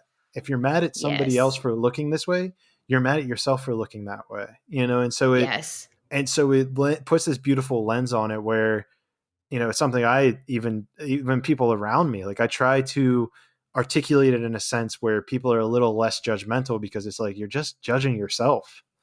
Yeah. You're just judging yourself. Honestly, life became my greatest teacher when I learned that. When I learned like, oh shit, like every single time, like I'm judging something, saying something negative about someone, that's something for me to look at within myself. And yeah, I mean, for all of us, what we're looking for, we think is like other people to tell us like it's good or like it's a good idea, but we're really looking for us to think it's good. Right? It's not that we need all these other people to think it. It's that we're looking for permission for ourselves to think it. Which, by the way, is like one of the reasons why I think astrology is like one of our greatest gifts, is because it really gives people that cosmic permission slip to be themselves, right? It's like, you know who you are, but suddenly you're like reading it like online and it like matches your birthday and you're like, that's so true. But like, I feel it in my soul. And it's like, now they're given permission to like be their like bold or like sensitive self. And it's like, why did we need that permission? We didn't know we had it. We didn't know we had access to it. Yeah. Because it's not exactly self-awareness isn't really something that's ever taught. It's something you kind of have to learn. I know. Yeah, it is. It's definitely something you have to learn. And I think that the reason why it's such a struggle is I think that one of the first places where we are triggered to start learning more about it or healing it is in relationships. And humans are really shitty at relationships.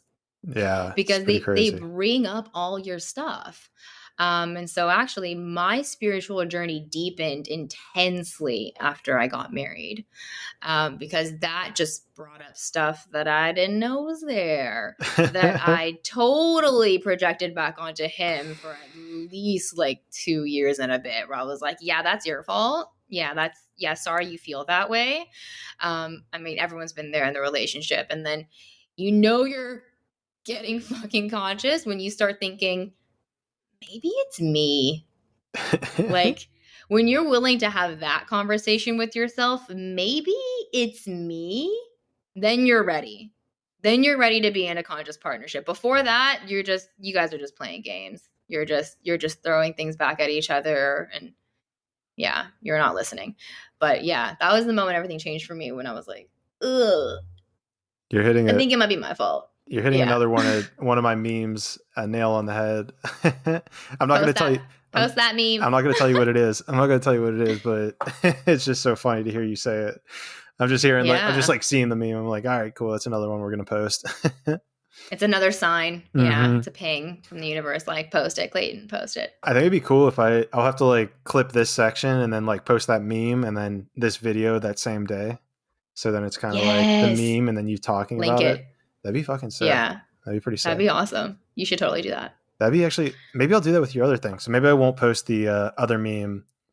What was the other meme? Oh, Pam with like spirituality being the same thing. Oh, spirituality. Yeah. I've actually. Let's see if we can hit a couple more. I'm pretty sure I've seen that before, but I guess it might have not been The Office. It was the exact same text. Oh, okay. But just a different image behind it. But yeah. Man, It's crazy how memes are just honestly like the way we communicate now. Like, if someone were to find like a Bible that was created now, it'd be like a meme Bible. It'd be like, well, it's humor, right? Because humor, it's awesome. And this is what's crazy about humor that a lot of people don't realize, is that there's an element of truth in it. For something to be funny, something about that joke has to be true. And I love that. Yes, you can only laugh when it's true. Otherwise, you don't get the joke. Well, and here's the danger. And I don't know why I keep going to the shadow side, but the shadow side of it is whenever people are like, "Oh, I should just kill myself." Like, okay, you say that as a joke, right? But as we just discussed, like, for it to be a joke, there has to be a level of truth to it. So it's like, yeah, you got to be careful about the words you're using whenever you say something like that. I mean, I'm careful about the words I'm using all the fucking time. Like, not just with that, but our thoughts are the key to our manifestation. If you want to talk about manifestation, we got to talk about the thoughts.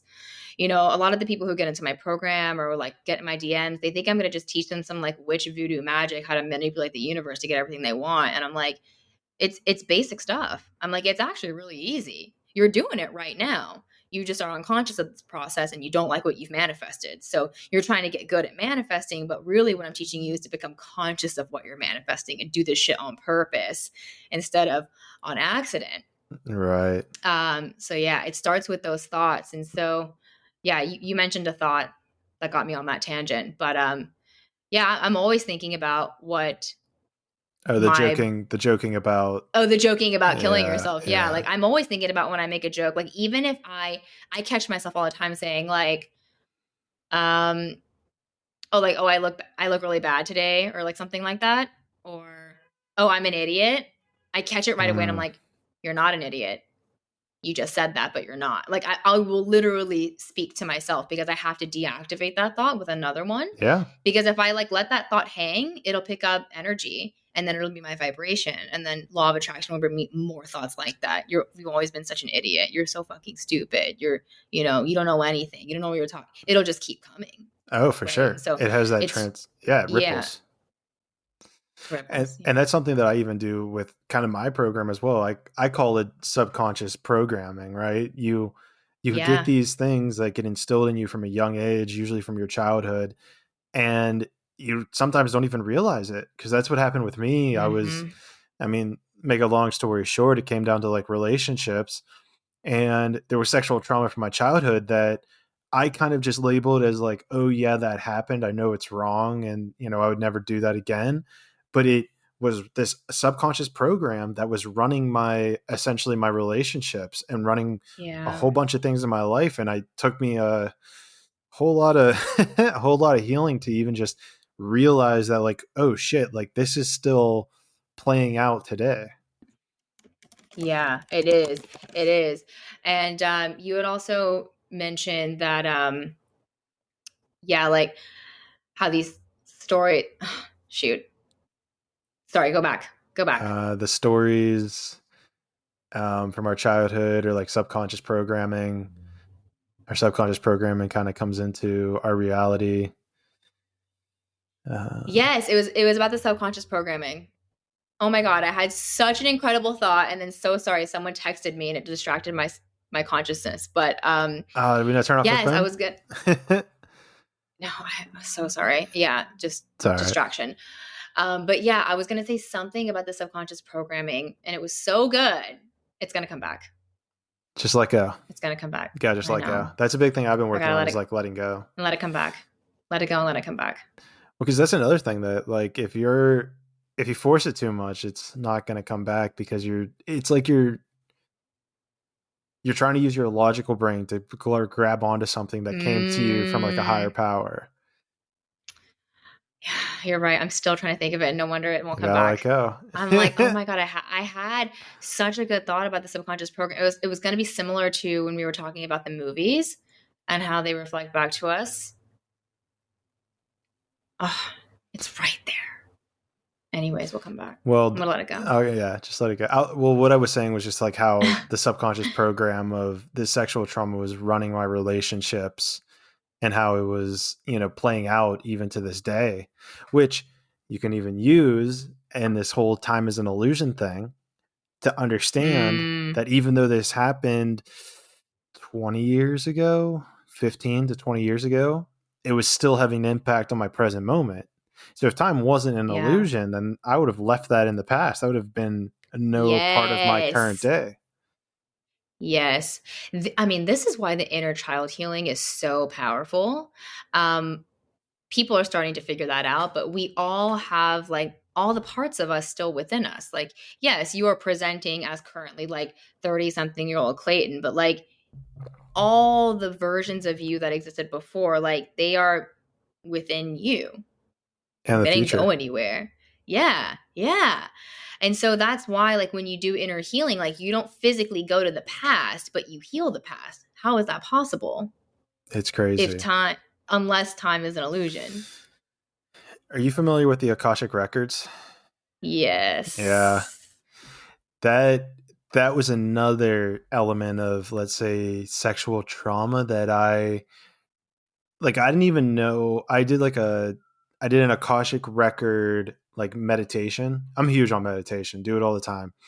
And Same. so I did a guided meditation that took me into the Akashic Records, which everyone on this podcast has heard about at this point. If you haven't, go check out 2 podcasts ago. I don't have time to explain it all. It's honestly way too hard to explain. It's crazy. And so I'm pretty sure, I don't remember if I even talk about it in there. I brought on this girl that's like an Akashic Records coach. But what happened and so from this perspective of like, okay, the sexual trauma happened when I was a kid and it was playing out into my life, right?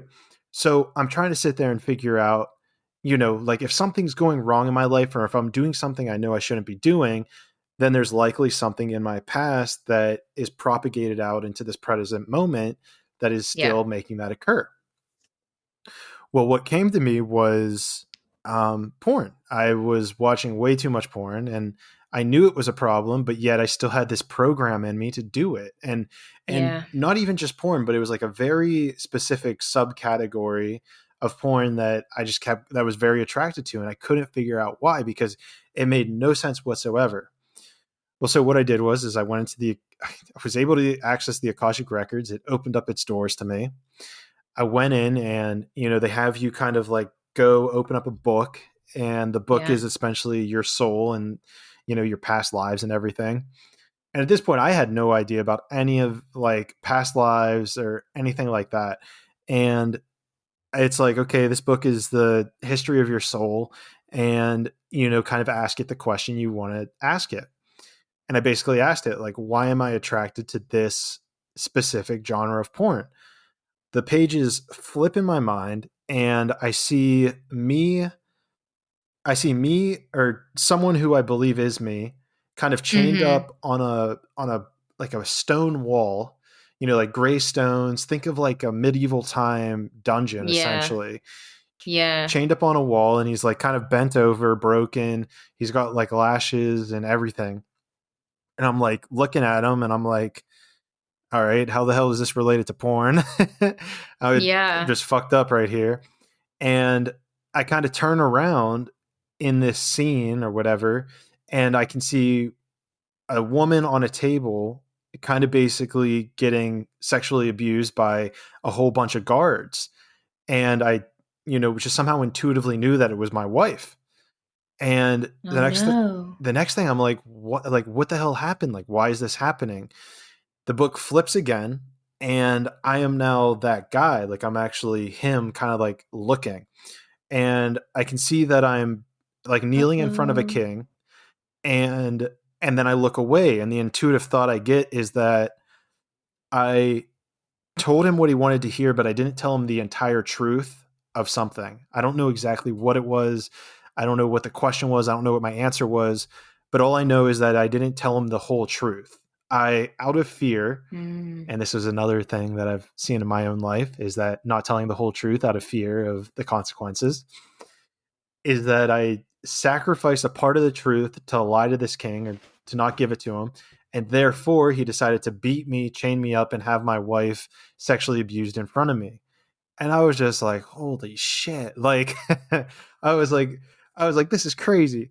And so I then kind of did this childhood healing stuff that I did, that I've done with myself in the Mm-hmm. past, like kind of talk to myself as a soul, like, hey man, like, this isn't your fault. Like, this is what we learned. You Mm-hmm. needed to just be honest, and this wouldn't have happened. Like, it's all good. Like, this is just a powerful lesson that we're both learning.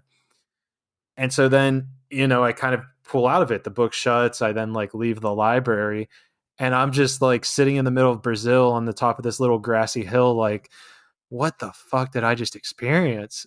I was like, this is insane. And That's insane. so the best, and so, nobody's perfect. Like, I have touched porn here and there, but the point though is that it's been like a 99% reduction in the amount of times that I've opened porn or even looked at it. Mm-hmm. So the question that I always kind of propose is, how much of this is that this actual event occurred in the history of humanity where this guy actually happened to him? Or how much of it was just an energetic frequency to help me understand myself at a deeper level by being retold a story? Maybe it was an archetypical story that was then used for me to understand why I'm doing what I'm doing. And so that's where I'm still kind of broken, but I'm now more on the side of, yeah, that probably actually happened to my soul in a past life. 100%. Like that's what my QHHT session confirmed for me. Cause I was like, before that, like I was down for the soul stuff. I was like, it doesn't benefit me or to believe it or not believe it. So I was like, yeah, whatever. Like, sure, I'm cool with it, but not fully embodying like that my soul's had lifetimes and stuff. Although I have to say, before my QHHT session, I had been to two different psychics, like mediums, psychic mediums, intuitives, if you will. And both of them had like basically parallel past lives for me. Whoa. So every time I've seen, well, those two times I saw someone, I was told by both of them that I was a chief. Like I was like an elder of this like tribe. I was a male. I have a lot of masculine energy in this lifetime too. So that made sense for me. And like the first time I heard it, I was like, okay, cool. I was a chief. Great.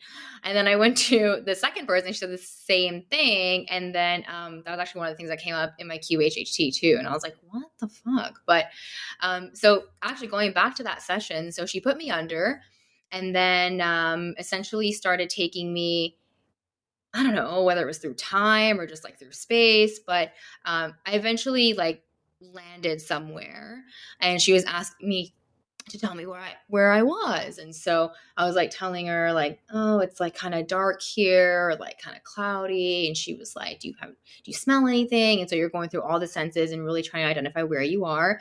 And then she'll tell you to like look at your feet. And she's like, what do your feet look like? And I'm like, oh, and I remember being like, oh, they're really big. And she was like, oh, they're really big. Are you a man or a woman?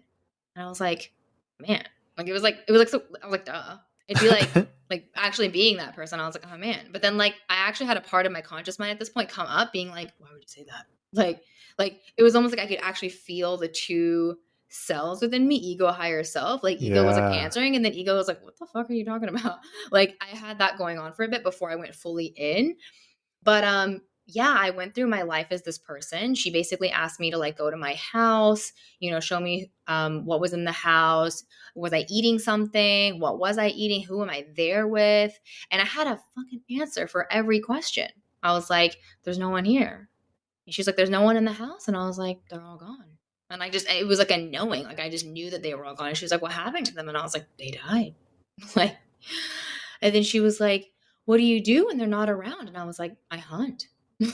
Like these answers just came up. And so we actually journeyed through 3 separate lives. And so in that lifetime, I was like a hunter in the past, and I ended up meeting a woman who'd also lost her parents, and we actually had a child. I had my son, and like physically in real life, I was like crying so much because this was such a beautiful moment. And I don't know, people who have kids are going to be like, you can't relate until you actually do. But in that moment, I really felt like this is what it would be like to hold your child. Like I was sobbing. And then I went through another lifetime where I was a young girl with like a single mother. And like at the end of all of these journeys that she took me through, it was about an hour per journey. She would always ask me, and what did that life teach you? What did that life teach you? What was the lesson? And they were basically like all the core values that we learn in religion. It's like, and it's amazing how many times my soul mirrors back to me that like this is the truth. Like love is the truth. Like love is all there is. Like you are inherently good, worthy. Like all of that came up in my life lessons. Um, yeah, like my first life when I was crying as I was retelling her my life lesson. She was like, "What did you learn in that life?" And she was like, "That even when you think there is no love, there still is." Because I was a young boy who had lost his entire family, and then I met my beautiful wife, and then I had my son, and there was so much love. But even when I believed that there was no love, I was wrong. Wow. And so I think that that's what everyone's wrong about when they're depressed, when they're down. They're believing there's no love. They're not worthy of love, that they're not going to get love. And I'm like, you're depressed because you're wrong. Like, Because there's this it, maybe they're wrong in the sense that it's incongruent with reality and the way that the yes. universe And operates. I think that's why it's painful. I literally think that's why it's painful, because it's like the inner being or like the universe or the God in us is like, no, this is not how small you are. This is incorrect. We can't let you think this. And it's almost like the feeling, I mean, people are going to argue, right? But I think you're right. It is so incongruent with, I think, the ultimate truth.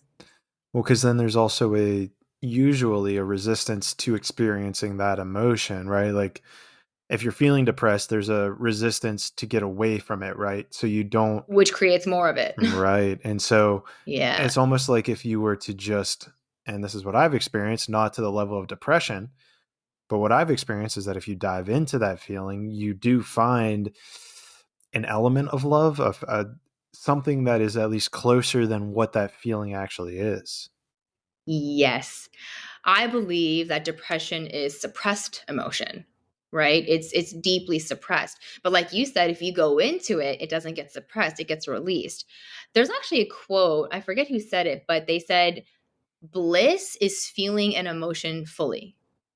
So basically going through the entire arc of an emotion, not getting stuck at the top and then suppressing, which is what most of us do, right? We feel sensations oncoming and then we're like, get down there. Or like, don't be mad, don't be upset, like don't show emotion, like it's not the time right now, like I can't do this right now. We shut that down. And that's very painful. Which is then experienced later on as depression and negative thoughts and all of that, apathy. But I think when we do go into that arc and we fully process the emotion, which is what our nervous system wants to do, it wants to discharge all of that energy, right? And, from like an acupuncture perspective or whatever, chi perspective, it's getting stuck. The energy is getting super stuck. And so it's becoming heavy and like is manifesting now sometimes also as like weight. People gain weight when they're depressed sometimes. People also lose weight, right? There's always like opposites. But, a lot of issues manifest because of this stuck energy. And so when we're actually, have you read Letting Go by David I Hawkins? have. Okay. Yeah. Then like the only way out is through. Right. Like, we can't continue to squash these emotions. If we don't learn how to process an emotion fully and let that nervous system go all the way through, then it does lead to issues. And to go off of on, it's so funny you said letting go, because as you were talking, I was thinking about a personal example that happened when I was in Egypt. A a big lesson that I've been needing to learn in my life is letting go of things.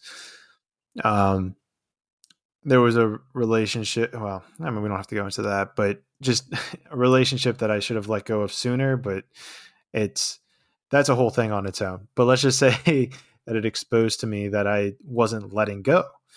And Mm-hmm. what I got hit with in Egypt, because this was something I wanted to test. I was like, universe, come on, like I've been letting go, like I'm ready, I fucking got it, like Test me. test me. Yeah.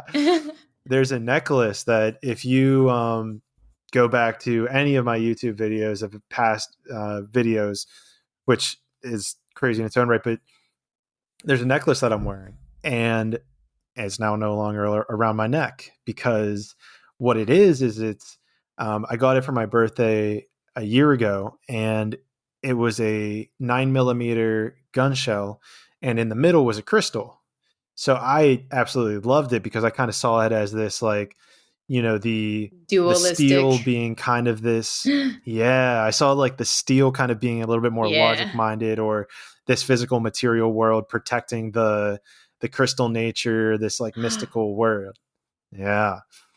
So I I absolutely got love that that. thing. Yeah. Yeah. Vibe. I like the dual nature. Yeah. Uh, it's so great. And I was very attached to it. Like I wore it for all my, I wore it very frequently. I wore it for all my interviews. And what happened is that when I was in Egypt, there, like, I never think about it. Like I just wear it, and like it never sets off metal detectors or anything. Right. I, and so the gun's been fired, right? So there is no shell or bullet. There's no physical bullet in the shell because it's already been fired. And so I'd never even think about it. I kind of just I put myself on the conveyor belt, go through the scanner, everything's fine. On this very particular situation, like I put everything on the scanner, and something like clicks in my mind to like grab at it, like, oh shit, I should have put it in. But I was like, wait, like it doesn't matter, like I'm good. And so I put my hand down and walk through the scanner, and the guy's like, not allowed. And I'm like, what are you talking about? Because he speaks fucking Arabic. He points to my neck and he's like, not allowed. And I'm like, what do you mean it's not allowed? He's just like, not allowed, and like takes it off my neck, takes the pendant, and then like puts it on the x-ray machine and is like, you're good to go, basically. And I got so pissed. I got triggered to the 10th degree. I start I Mm. start cussing him out. I'm like, how could you be so fucking not no no no not like out loud. In my head. Oh. In my head. Okay. I didn't I didn't I was like, go off, Clayton. Go. I have at least a little level of self-control. I start going off in my head. I'm like, how could you be so fucking stupid that you don't know that a gun shell is already fired? Like, who's hiring these security guys? How could you be so stupid? How could this, that, this and, everything? I was like, and then I like very quickly realized, like, dude, like you said you were ready for letting go. Like, this is your test. Like, Shit. I was It's like, annoying though. The tests be annoying, but they always come at the right time. I was so annoyed, but I was like, shit, you're right. But he's still a fucking idiot. I'm like, no, stop. Yeah, Like, yeah. It's like, just chill, bro. Just I let it like, go. stop, like, relax. Yeah. Oh. And so I started meditating, and it was crazy. And so I just started meditating, like feeling the emotion fully, kind of like what we were talking about, feeling the emotion fully, letting it Mm-hmm. going through you. Don't resist it. Like, it served its purpose. It literally had its whole cycle kind of went through. And, it even, and then, so it kept coming up, like, because in my mind, it's like, you keep kind of thinking of these things, and it's like, dude, let go, let go, let go. You keep feeling it. You keep feeling that anger. Anytime I would like go to touch my neck now, and it's like not there, I'm like, that anger gets ignited. And then it kind of got set off again, because then my dad was behind me on the scanner, like coming through, and I brought it up again. And, eventually I got to the point where I was like, I'm good. Like, I no longer have like the attachment to it, let's say, and the energy's gone. And he's like, oh, okay. Like, yeah, I wasn't going to say this at the time, but after you walked by, he grabbed it and put it in his pocket. So I think he kept it Oh because he thought there was some value to it. And that my triggered me again. God. Yeah, there it is again. Yeah. Yeah. But I very quickly, but it was funny because I was actually ready for that, because in my thought process, I was like, I kind of actually hoped that he took it, because for two reasons. One, it didn't just get thrown out into the trash because it was an amazing, piece of artwork. And then number two, the element of, I just want it to be used, and I guess I just see it as karma will kind of come to him, because, it'll all kind of come full circle, and it's whenever it needs to, kind of thing. 100%. And I just want to speak to like the triggers and like the tests, because we won't stop getting triggered until we recognize that it is a test, or we recognize what we're being called to learn. Or like sometimes we've asked for something and like we're receiving it, but we don't have the awareness to realize that we are receiving what we asked for, just not in the way that we thought we would get it. And so like you had asked to let go. You're like, help me let go. And something the universe is like, okay, Clayton, we're trying to help you learn this. But you're like, not that way though. Yeah. You're like, not like that, please no. But I actually recently had a story, or a trigger, and a story about this trigger. I just created a video about this a few weeks back, I think, but I was really wanting to step into this like kind of like money is no object energy. I'm like, I'm trying to attract a lot of money this year, and I just want to be in like that money is no object. Like that's my new vibe. Like I got to pay for shit. Money is no object. That's what I wanted to embody. The next day, I come out of my office and my car's been towed. And I'm like, oh my God, great. And I don't have enough time to get my car from the towing before the next place. So it's like I got to Uber there, and the Uber there is like whatever, X some dollars. And then I got to Uber from the station or from the place to the towing place. And then when I get there, it's like you got to pay for the towing and the ticket that you got on the street. And I was like, I was so fucking pissed. I was like, you do that thing with yourself, which it doesn't do anything. But I'm like, if I had just walked out here like 10 minutes earlier, this wouldn't have happened. Or if I had just not parked there, this wouldn't have happened. Like, why did I even park over there? I never park on that side of the street. Like, that was actually true. I was like, I never even fucking park over there. Like, so I'm just like going through all these thoughts. I'm like just throwing myself into a complete like spiral. And then I had this moment where I was like, how is this working for me? I asked myself that a lot. How is this working for me? And then I was like, damn it, I fucking asked for this. I asked to step into the money is no object energy. And so here was the universe being like, okay, how do you feel about $600 then? And I was like, okay, it's a practice. Okay. I was like, all right. Like I can't change the result of this anyways. I have to pay this $600. So it's like either I can use this as a practice to embody this energy, or I'm just going to use it as an excuse to continue thinking negative thoughts. I was just blaming myself, and it wasn't taking me anywhere. It's like, it doesn't change how much I owe. It's like, it's over. I got to pay it. Yeah.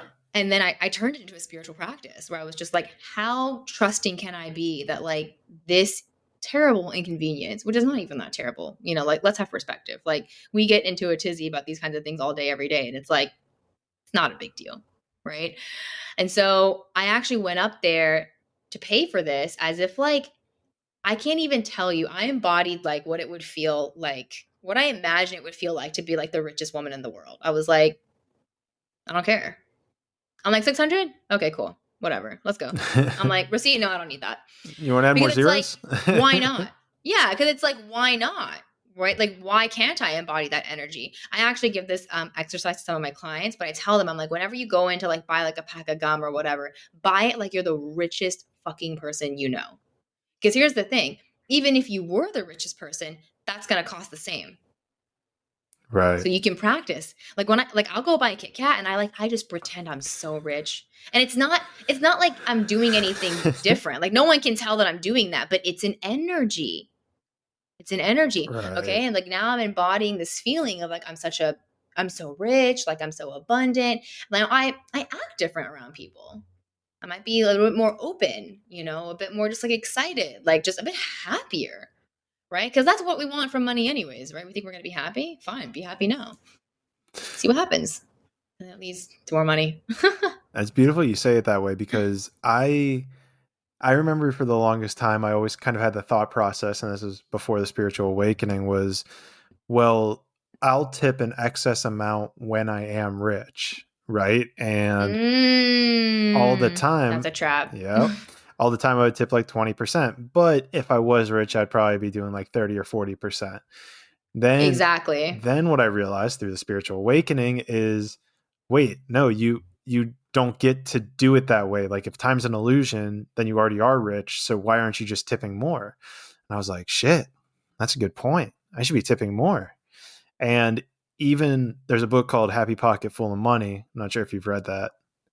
I've heard of it, but I haven't read it. Put it on your read list, because that's a really good one. Nice. Um, Nice. and in it talks about how, kind of like the way that money essentially works, like viewing money as this, consciousness, spiritual object, where kind of the more you give, the more you receive. And it's something Yes. that I've worked into my Yes. daily practice now, where even just donating money, like if I get X dollars, I'll donate at least 10% of it, and try to spend the rest. And it's, I don't know, to me, it's just like, it's one of those things where it's, you're kind of cultivating this wealth consciousness to have other people feel like there is more, and you're propagating that abundance mentality to other people. And therefore, because you're propagating it, it'll come back to you, because it's that ripple effect that like attracts like. Yes. So you want to put that out there into the universe to be able to get more of it. Yes. I have this belief that I think there's a reason why a lot of spiritual people are becoming so successful. And I think it's also explaining why I've experienced such quick results. And I think it's honestly because the universe is really supporting me, because like I'm doing what I've been sent here to do. I know that sounds really cheesy, but like I think we all might be here in order to raise consciousness. What else are we doing here? Really? Like, what are we doing here? No one's been able to answer this question. Like, Just have a I human might be wrong too, experience. but Yeah. we're just having a human experience. But I think we're just here to expand. Like the universe itself is expanding, and we're a part of the universe. Like, we're here to expand. We're here to grow in consciousness.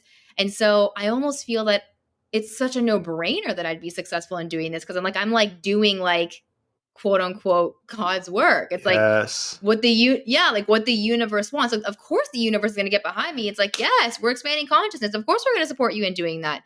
And I think the reason why, like when you're doing something that you're not called to do, and like you keep failing at it, it's like, oh, why can't I make this work? Because it's like you're not supposed to even be doing that. Maybe that's why. Maybe that's why it's not working. The universe is not going to support you in your smallness. So it's like, that's not what you're supposed to be doing. That's why it's hard. And to add an extra layer to this, the software engineering job that I had was a part of a military contractor who created remotely piloted aircrafts. And something that I was constantly saying was, I didn't enjoy that I was contributing to the military industrial complex, which propagates fear, which doesn't help the world and universe expand, which, oh, look at me not feeling like I'm aligned to my highest self. It's like, oh, no shit. And it's amazing that you kind of say it the way you do, because it is complete alignment with my situation.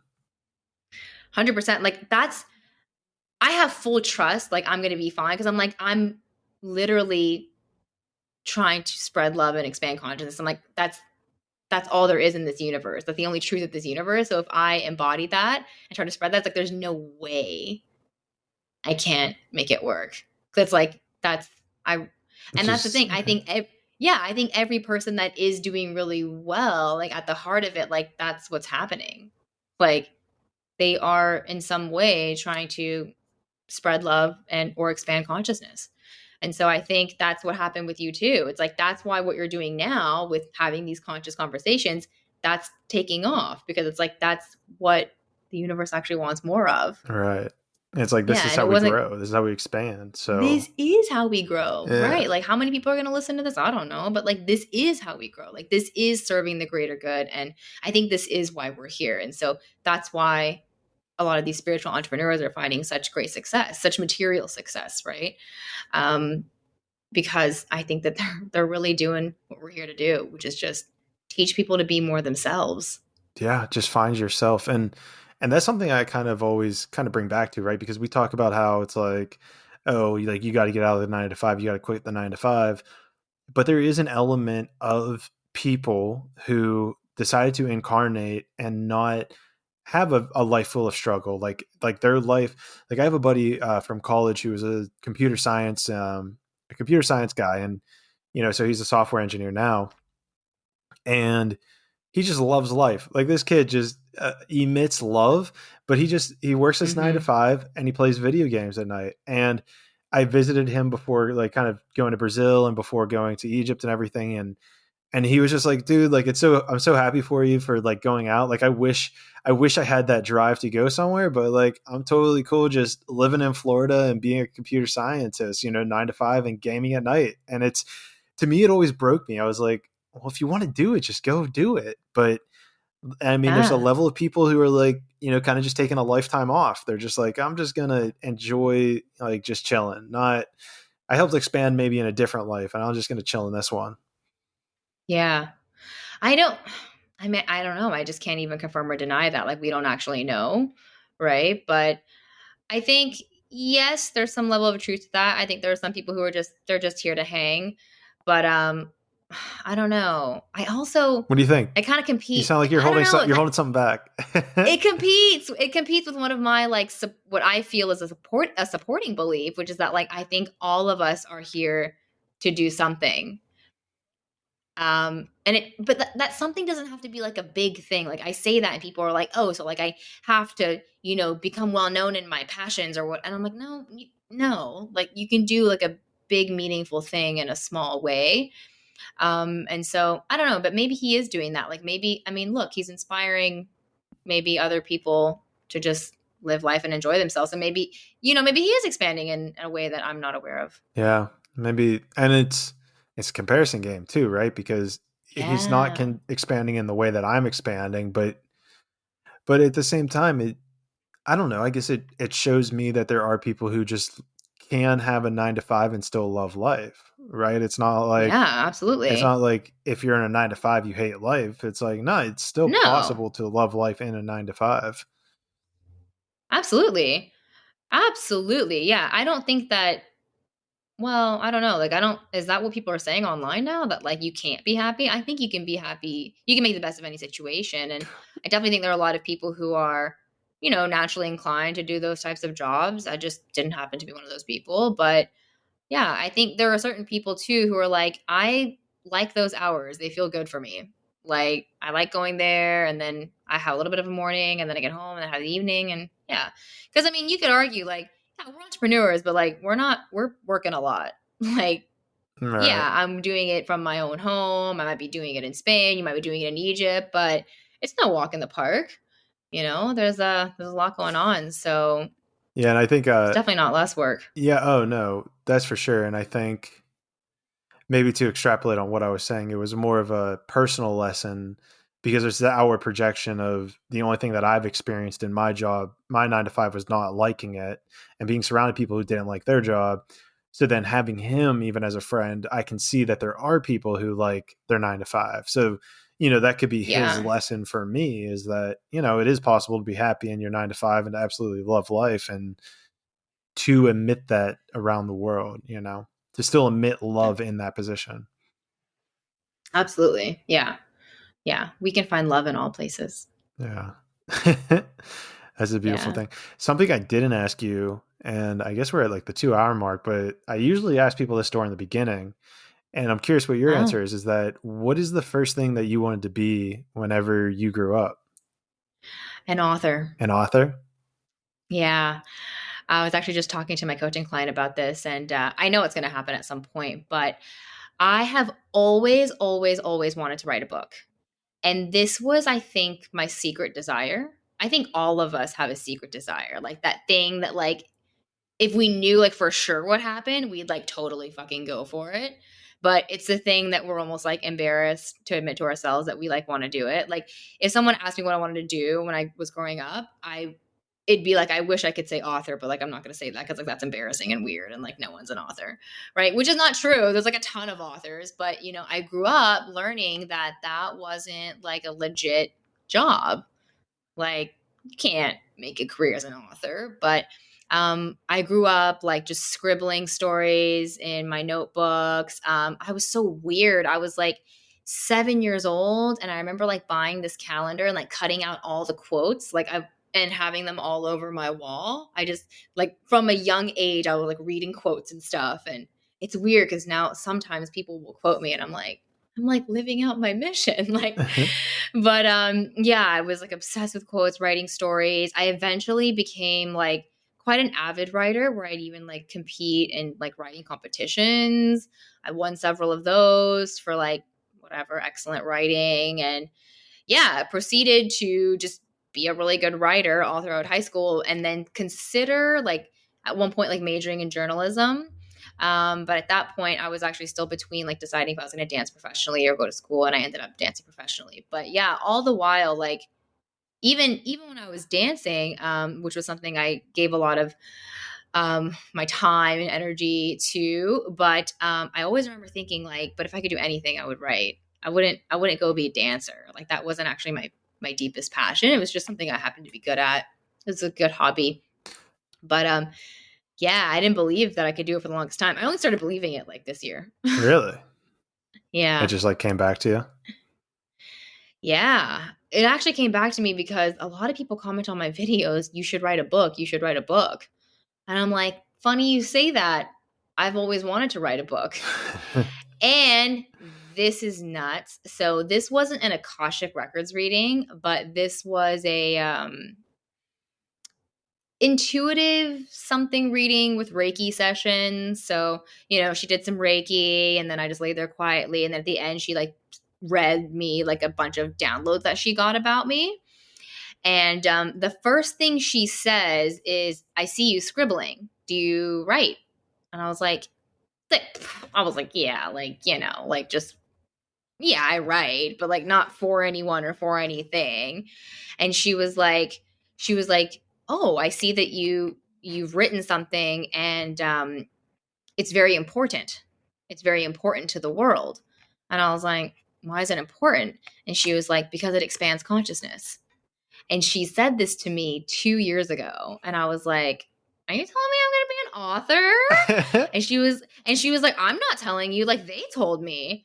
And then I remember like thinking about it like all that night. I was like, maybe like have I always felt this way because like I meant to do it? And then I was like, nah.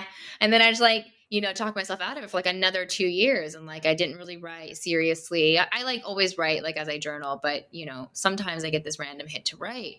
And every time I follow it, I'm immediately in flow state. If I follow it and I start writing, I don't know who is writing. You know how musicians say that? They'll be like, "Oh, like I didn't even write this song. Like I'm the one who brought it to life. I'm the one who channeled it." And like now I really get that because when I write, sometimes I'll go back and read it with my conscious mind. Maybe you do that too with like your podcast. Do you go back and listen? Yeah, sometimes. Yeah, and like that's a totally different consciousness from which you actually created it Oh, from. yeah. And it might feel like, oh, like I said that, weird. Like, oh, I thought of that, or like, oh, that was kind of good. It's weird. So that's how I feel when I go back and read my stuff. I'm like, who wrote this? Like it didn't come from the conscious mind. It came from that really unknowable place, that higher self. Well, then what's stopping you from writing now? Oh, honestly, like just my own, I know I just have a couple limiting beliefs I'm working through, but at this point I am in like full belief it's going to happen. I actually had a vision. Do you get visions? Do you like see future self? I You? had a pretty powerful one recently, and it revolves around the whole letting go thing. But Oh shit. it's a Yeah.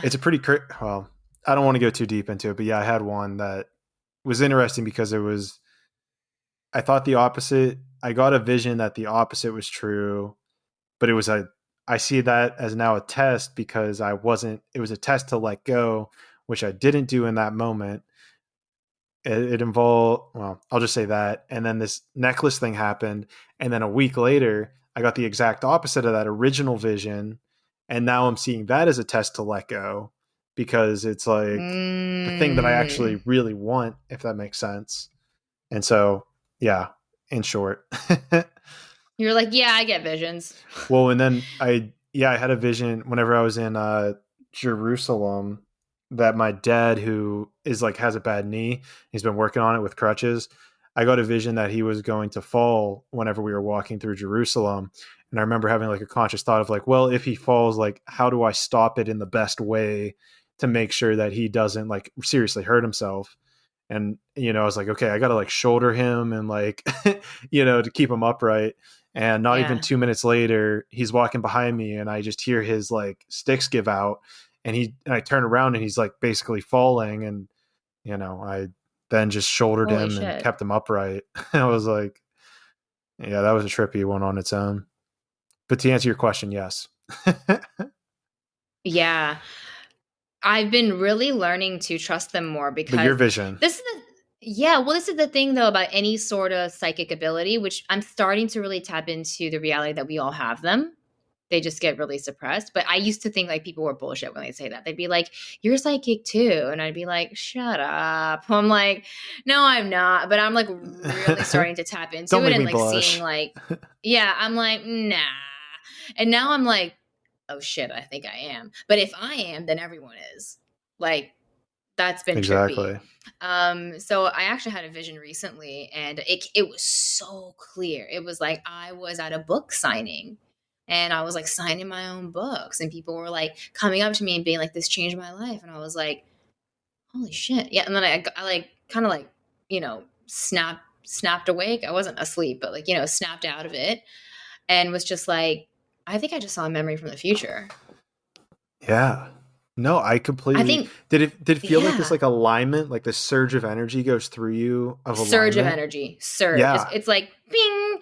Oh, did you see Yeah. that That's movie? it. Yeah. That's it. Did Yeah. you see that movie Everything Everywhere All at Once? No. That Oh sounds shit. Okay, fascinating. so it's a really good movie. I just saw it in theaters. I like literally went by myself. I was like I'm going alone and I'm just going to focus and like learn. And it was quite comedic and also very touching, but it was a really really good multiverse movie that did a great job of kind of tapping into this whole like idea that there's another version of you that took a different path, that like made a different decision, and then because of it honed different skills. And so in this universe that we're seeing the main characters in, she's not particularly extraordinary. So in this movie, by the way, this would be ordinary going to extraordinary. Okay. But she learns how Good to callback. essentially quantum leap, where she can channel the skills of herself in a different universe. Whoa. Yeah. So like in another universe, That's she like sick. basically yeah, like so in like one universe she basically decided to pursue kung fu and so she's like a kung fu master. And then in this current reality she was able to like channel like the part of her that was connected to all consciousness and that did know kung fu so that she could like get out of the situation in the present. Oh And shit. yeah, it's crazy. What's crazy is that it confirms something for me. So something that I do in my meditations is I will call upon the version of me that's already done this.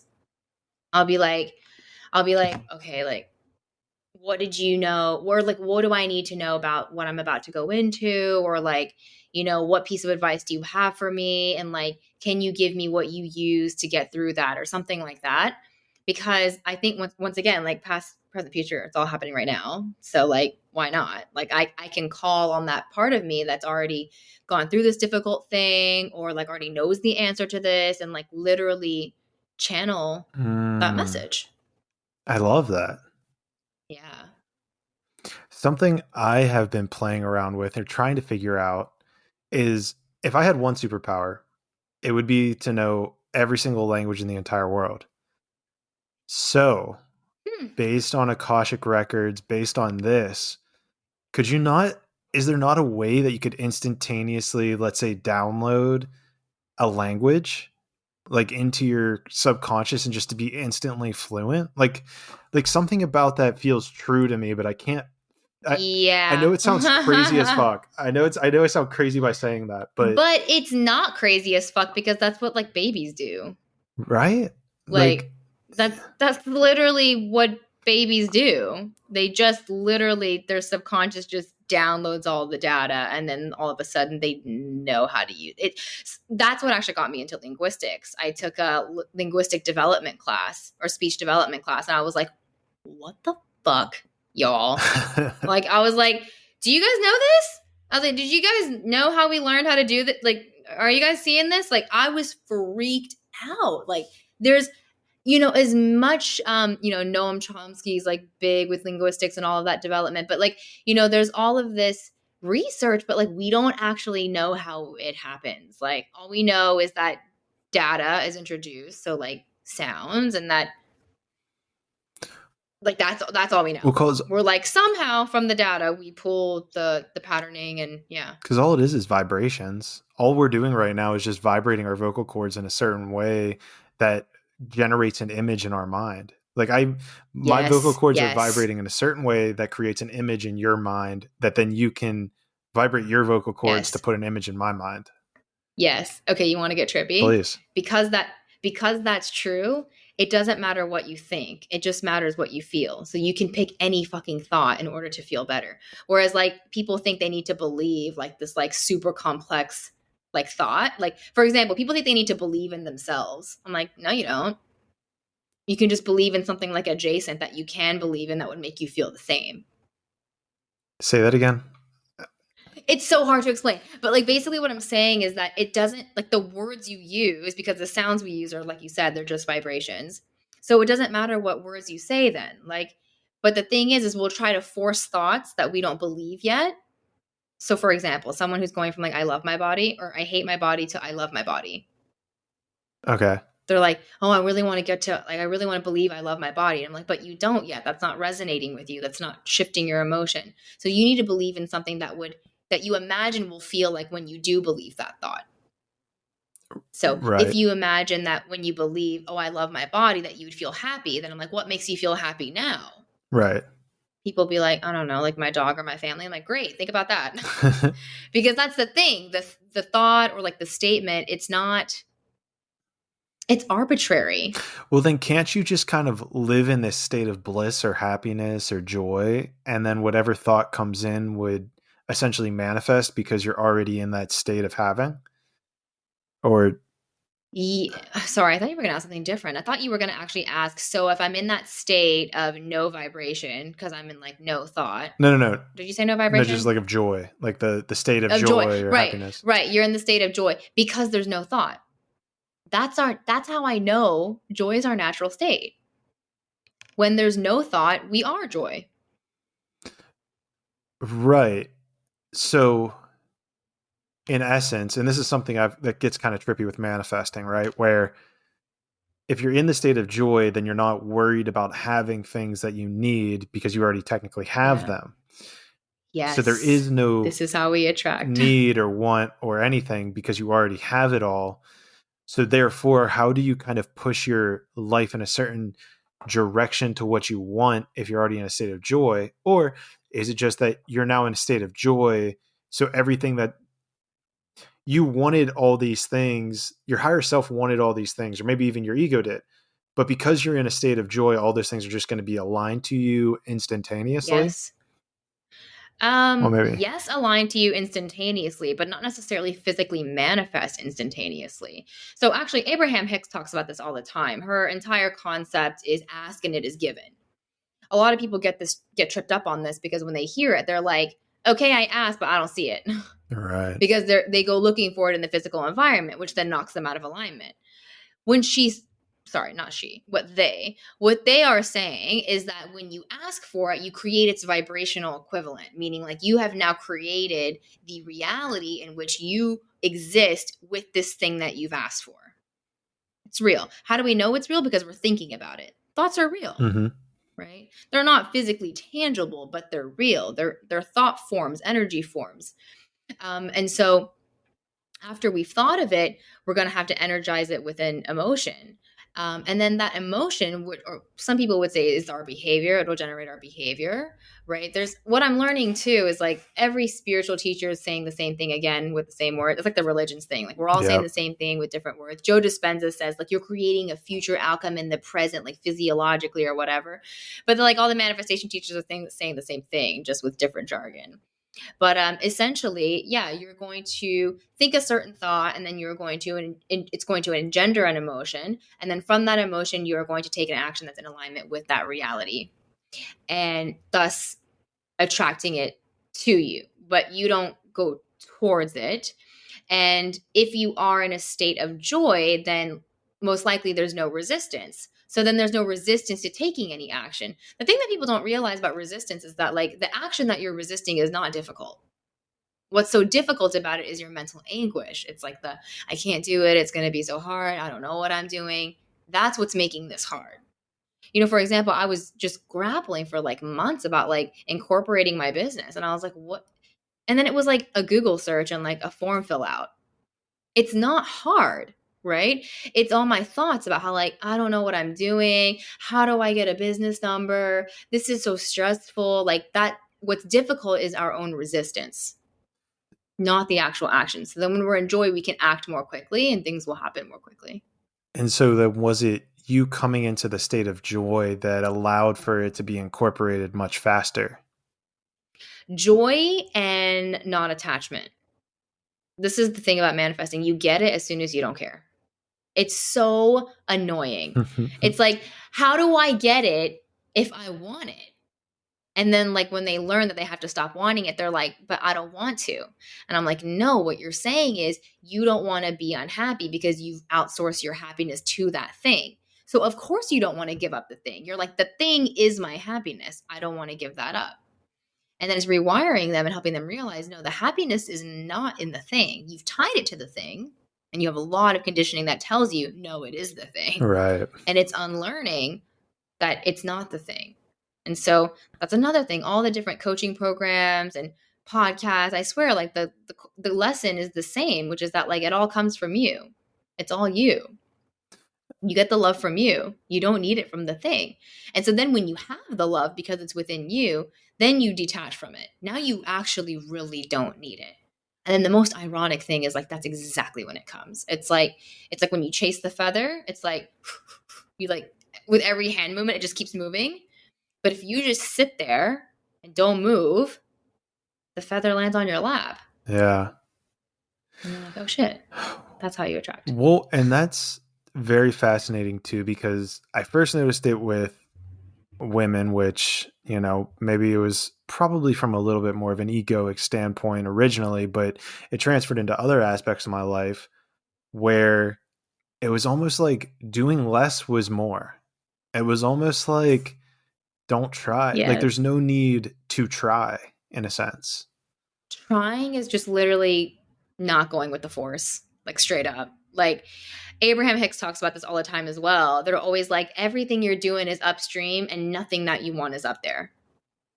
They always say everything you want is downstream and you should be taking the path of least resistance. Why we don't do that, I don't know. Resistance somehow, it feels mostly helpful in the moment. Like, we're like, no, we have to stress about this. But every good thing in my life really came from a place of ease, like no stress, super easy. Like the biggest things in my life, I truly feel like I manifested with little to no effort. Yeah. It's the weirdest thing. I mean, that makes sense. It makes sense to me. It's weird how it makes so much sense, but it feels like, and here's where the corollary is it feels like we're surrounded by a society, and this is where hustle culture comes into play, which has plagued my whole mentality of, well, you got to work 80 hours a week or else your business is going to fail. I work 100 hours a week on my business, and I'm finally making $1 million after 2 years of working 100 hours a week. And to me, it's just like that doesn't resonate. Like that doesn't make sense. No. So we're taught that hard work equals success. But I think what we really need is a new definition, because what we really mean is suffering equals success. Because listen, I'm doing quote unquote hard work in my business. I'm just not suffering. Right. I don't find it hard. I enjoy the work. I'm in flow state. So when we say, oh, everyone needs to work hard to be successful, what they're actually saying unconsciously is, I have to suffer in order to be successful. And so then when I say to people like, alignment is the easiest way, I'm like, me getting successful has been very easy. They're triggered by that because they're like, no, success is suffering. Why do you not get to suffer and I have to? That's what's happening there. They're like, you don't get to say what's true if it's not my truth. Right. Right. You know, I'm basically triggering within them like something that they would need to look at. Right. And if they don't want to do that yet, then they're just going to say that I'm wrong. But I truly believe that everything that you could ever want or whatever is also wanting you. And that to get to it, it truly is a downstream travel. It really should feel quite effortless and quite easy. But that doesn't mean we don't do hard work. It just means we don't suffer. And I think that's the distinction we have to make. Is there, and something that seems like a theme here is the idea of, not being attached or letting go. Is there something you would, on a regular occasion, ask your higher self or spirit guides to help you become less attached to physical or egotistical items that would in turn help your manifestations come to fruition faster? Yes. One of the requests I'll ask is show me how I can be okay without it. That's a good That's one. it. You, as soon as you're okay without it, that's when you get it. Because, I use money as an example because it's easy all the time. But like, okay, if you constantly think about money and the energy that you constantly think about it with is worry, stress, overwhelm, anger, even. But you imagine that when you have money, you're going to feel so free, so relaxed, so happy. Law of attraction shows us immediately like those aren't in alignment. Those are completely two opposing energies. How am I going to feel more like that if I feel this way? Right. And it's a lie that when you get it, you'll feel better because time isn't real. So you don't go anywhere. You're here in the present. So if that's what you're constantly feeling, that's most likely what you're going to continue feeling when you get that result. Now, there's a dark side to manifesting that people don't talk about, but when you get something prematurely, before you've adjusted your energy to be, quote unquote, okay without it, you've decided that you're going to be detached and that you've been shown how you can be okay without it, right? That's when you attract it because you're an energetic match. But if you don't do that, if you don't show yourself that you're okay and then you get it, well, then now you have a really toxic conditional relationship with this thing because you've outsourced all of your feelings of happiness on it. And so if it's a person, like if you're in a relationship, oh my gosh, then your feelings are constantly conditional upon the comings and goings of this person, what time they texted you, what they said, what they didn't say, what they cleaned up, what they didn't clean up. Like all of your feelings of love and security are dependent on what this person is doing. Money, same thing. I'm only safe right after I get my paycheck, but as soon as I pay my bills, I feel unsafe again. Constant toiling, going back and forth. Oh, I got this extra refund back. Amazing. I feel safe. And then it goes away. Now, this happens at every single income level, not just at below the poverty line. This happens to people who make $100,000 a year, $1 million. I know people right now with $1 million who are like, oh, fuck, I need more money. Like straight up. They're like, I need more money. And like, frankly, for their lifestyle, they do. They're actually not kidding. They do need more money. Well, that's a trap that's a whole financial trap all on its own rights. Yeah. And so if we don't clean up our energy, is what I say, it doesn't even matter if we get the thing. We're actually just going to keep needing more of the thing. Do you have a theory on why it would occur that we wouldn't know how to be okay without the item yet still manifest it? Because that seems like such a crucial part to the actual manifestation sequence is to let go of it and be okay without it. Yet, as you've just described, that there are instances where you get it without letting go. So yes, of course. Is there a way that occurs, or do you have a theory as to why it occurs? Well, like as much as I believe in our intentions and stuff, I do think a lot of things are just random, random by nature. Like I don't think that we can count that out. Do you not think things are random? Do you think everything has its piece and place? I do. Oh, Okay, interesting. I mean, I'm open to it. Let's entertain it. But I think, okay, if we assume that everything has its Well, here's piece in place, where then fine. Maybe you're supposed to manifest something in order to learn that that wasn't what you actually really needed, which is a lesson that many people learn. I think our soul loves that lesson too, right? yeah. There's a lot of people who've manifested shit and realized like this doesn't even matter, and we love that movie, right? Which movie? I just mean like that movie in general, right? Where the person gets everything and then realizes like it means nothing. Yeah. They like give it all away, and yeah, Yeah, that's a key one. And I even have a yeah. friend myself who's a lawyer, and he makes over $1 million a year, but he's just unhappy. Like, he talks about all the time how he can just buy Invisible yeah, asset. he can just buy anything he wants, but he just doesn't like his job, and he's working 60 hours a week. And it's like, it really helps show me. It helps show me that, and this is where that lesson comes in, is it helps show me that um it helps to show me that money isn't everything. And yeah, and We made it up. Of course, it's not everything. right, yeah, it's just it's an illusion. Yeah. It's more of an I'm like, illusion than it's time. yes, Yeah. yes. One of my favorite things to do in coaching is just like really help people understand money, like the energetics of money, what it really is, where it really comes from. I had a coaching call with a girl that I just love dearly. She's in my coaching program and she's dealing with money. And I asked her, I was like, babe, do you know where money comes from? And she was like, the bank? And I was like, no, no. I was like, banks store money. They store money and they lend money, but like, no, that's not where money comes from. I was like, money is exchanged when we give value, whether that be in the shape of like goods and services. That's the ones we know. And so I said, whenever you give value or create value, you get money. So then you're your own bank. Money comes from you. And she was like, kind of starting to get it. And then I explained, I was like, okay, like if Elton John lost all of his money tomorrow, bank accounts are wiped. Who knows? Maybe it's a glitch or someone stole it, whatever. Is he poor? Are you asking me? I don't know. Am I? What do you think? No, because he still No. has assets that he's developed himself through his musical He has talent. himself. Yeah. He has himself. So then every dollar you've ever made has come from you. Now, most people only make money from themselves by exchanging their time. Right. Right? They're like, this is the value I'm giving. And that is a huge value. No, it's the most valuable thing there is. And people are pricing it at like $15 an hour. But like, right? That's a whole nother conversation.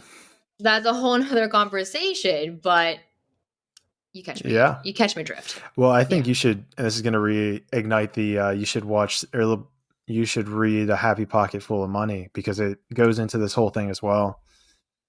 Yeah.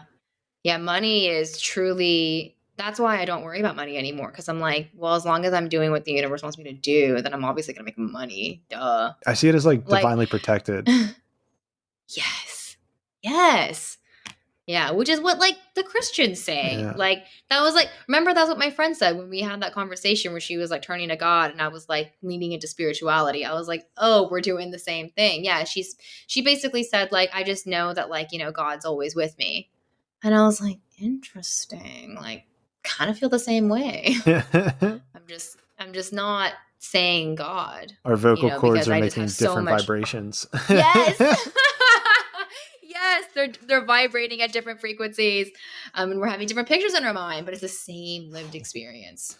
I want to take a quick detour back to the randomness real quick, because this is something I've been thinking about. And I when I was in Israel, I talked to a girl about this, and she was like, yeah, everything's random, like blah, blah, blah. And I'm like, no, and not everything. Well, definitely not everything. Okay. So you're kind of in the middle between us. Like so does it have to be everything or nothing?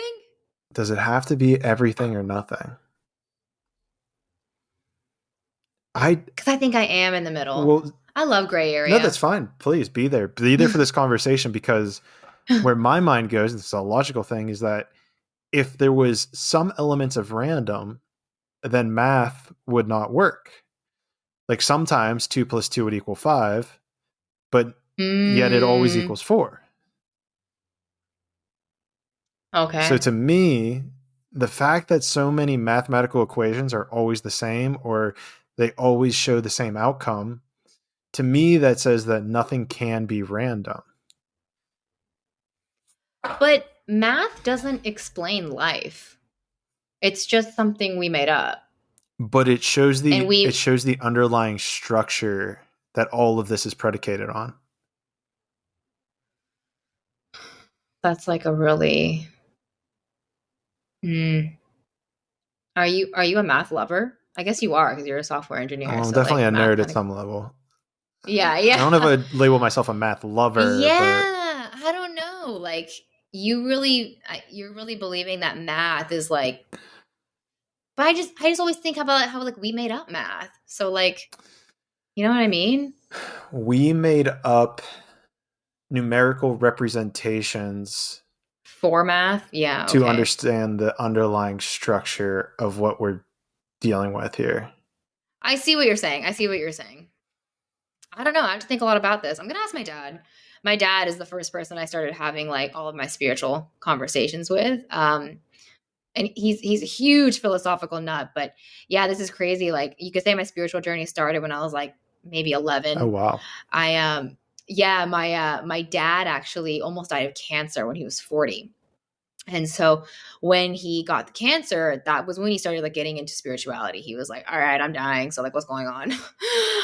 He started diving into all these spiritual texts. And actually the first spiritual text I read was Eckhart Tolle's A New Earth, which was his book. But when I was young, I actually asked my dad, I was like, Dad, like, where'd I come from though? Like, isn't it crazy that like like I was saying things like that. I was like, then I'm like, I've only been here for like 11 years and like you've only been here for like 40 years. Like, isn't that weird? I like would say shit like that.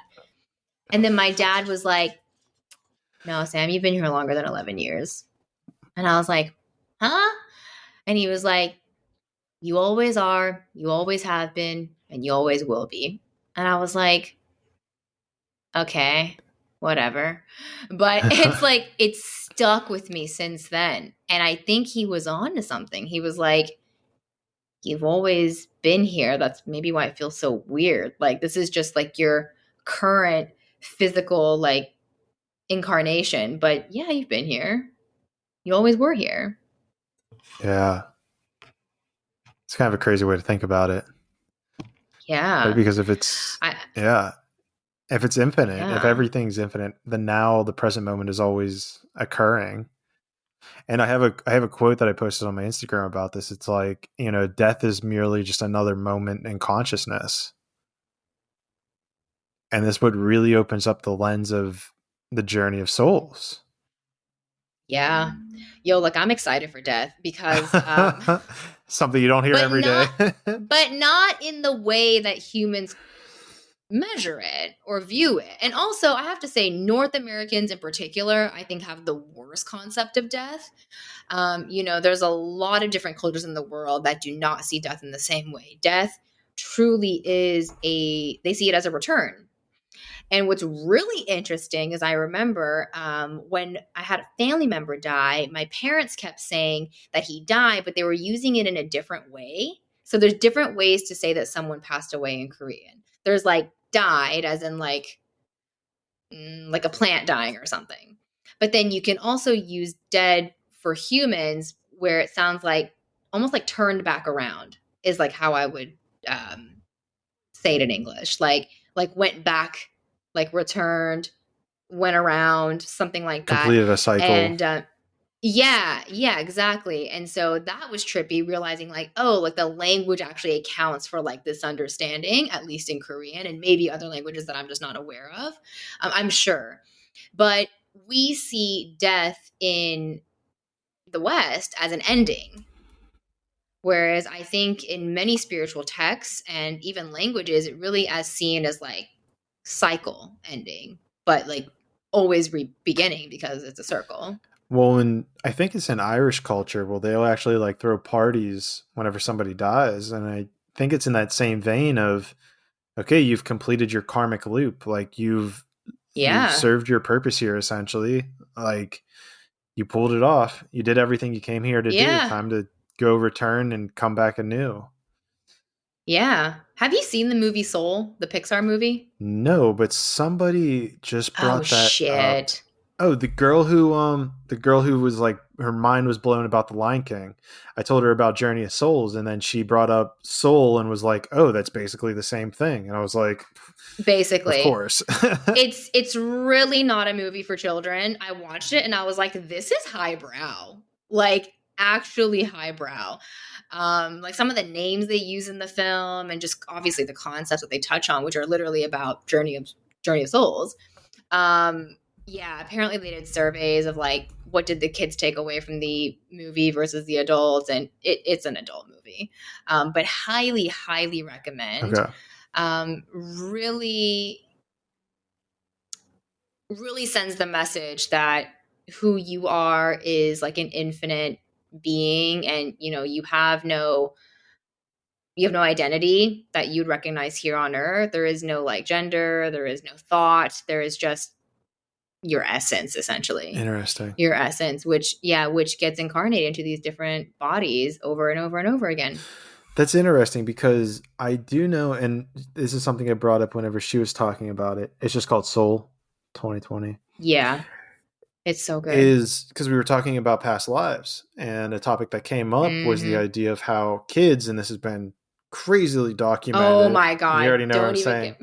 Don't even get me started. Okay, keep going, keep going. Well, yeah, how kids between I think the ages of what is it like 3 and 6 ish, they like can recall past lives, and they'll talk about Yeah, how they're either not home or they trippy. can point out murders when they've been murdered in a past life and point to where the murder weapon is and who did it. And people have gone to jail and admitted to these murders with these kids being like, yeah, this guy did it in my past life, blah, blah, blah. And it's just like they say it as if it's a matter of fact. And so Oh yeah. to me, I never saw the movie and she didn't say this either, but to me it's like, okay, so the movie Soul, it's like Disney's almost hacking that, ability that kids have to know that this is one of the deepest truths.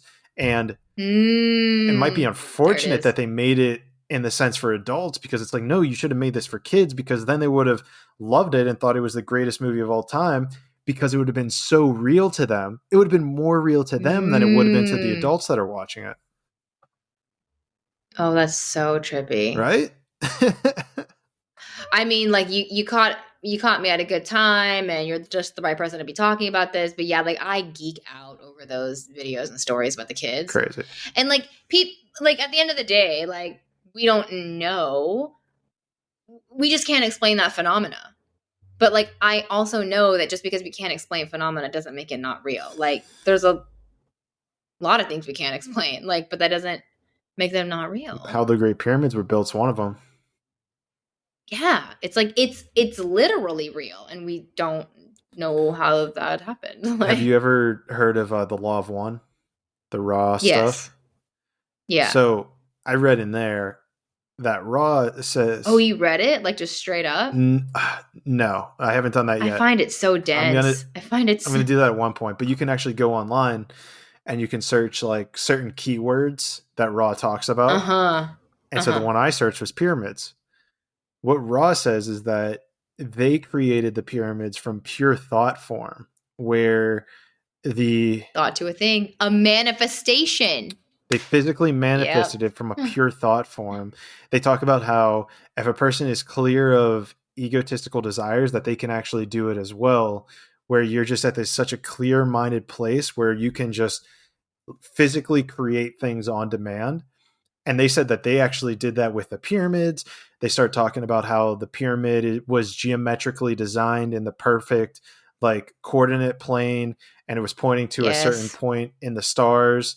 But now it's not, the earth isn't in the same exact alignment as when they were created, so it's not as strong of a healing modality. And I still Mm. felt a tremendous amount of energy. How much of that is from people actually meditating there versus when Raw put it there is another thing. But this goes back to your thing where it fits the description of how it was made and solves so many answers. But it's like we can't conceptualize the idea of, and it's difficult to read because I've had to reread it like 3 or 4 times, like just this one section, talking about how they created the pyramids, because it's so difficult to comprehend, because they're trying Yes. to Yes. explain a seventh dimensional thing down That's the to a problem. three-dimensional person using English, you know? Oh my gosh, that reminds me. Yeah, when I was on my shrooms trip, like tell me to come back to that and talk about English because That was a great transition English right there. English is a terrible, terrible tool for expressing ourselves. Yeah. I learned truly in that experience what a failure of a language it is. Like I was like, these words suck. Like they just paled in comparison. I think that is why we say like I have no words because like sometimes you just don't. Um, but yeah, Well, crazy. even love's a crazy one if we want to tie it back to the sexual trauma when I was younger, because love is such an ambiguous term, but there's so many different like little facets of love. For instance, you don't love a cookie the same way you love baseball. You don't love baseball the same way you love your significant other. You don't. Well, that's the problem with English. Like there are some other languages where you don't use love for those types of things. Yeah, you don't say, I love this shirt. Like there's other languages where you're like, how can you love a shirt? That's stupid. You can like a shirt. Right. But like we use love so frivolously. And when we think of love, we think of the attachment love, right? Not the all encompassing, like non judgmental energy that is love. It's not like I want you and you want me and you are mine, right? I think that's what we think of when we think love in the typical sense. But when we talk about love in like the way Raw probably talks about it, or anyone who's channeling, what they're really saying is just like the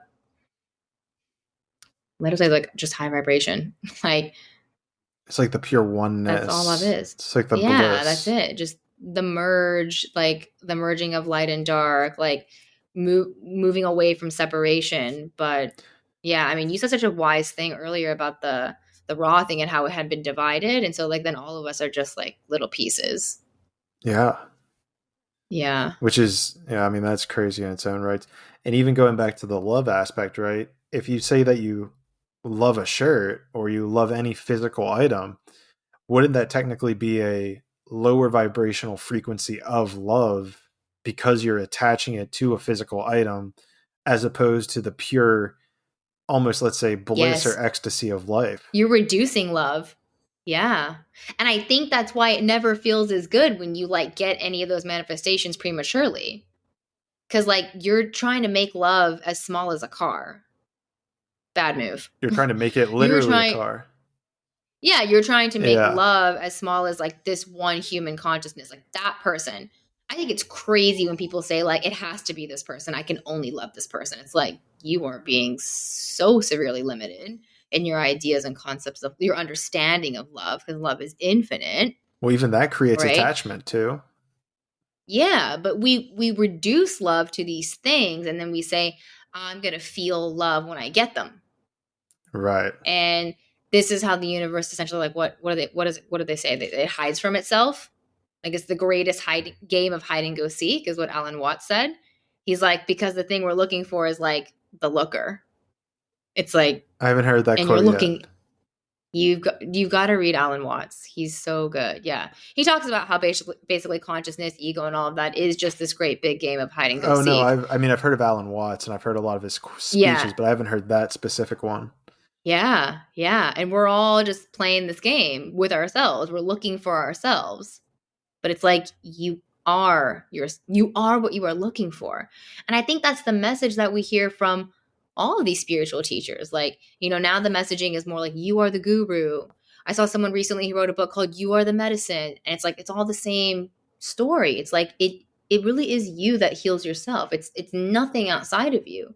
That was my biggest lesson is nothing outside of you is going to make you feel whole. There's no amount of money, there's no career path, there's no person, there's no place, there's no body. There's nothing that I can attain outside that's going to make me feel the love that I can give myself from like honestly like source, like whatever it is I'm connected to that's flowing through me. It's like that can't be reduced to like a job title or like a pile of money. Some people try to, and then it backfires, right? The whole aspect of it backfires Yeah. because you try to do that. You try to force it into that small, narrow-minded, ego driven reality. But see, then here's the crazy thing, and this kind of comes back to our conversation about if there's ever be able to be peace on earth. Because if you as a soul kind of come to terms with that and release all ego attachment, you then ascend, right? You ascend into the next layer of consciousness.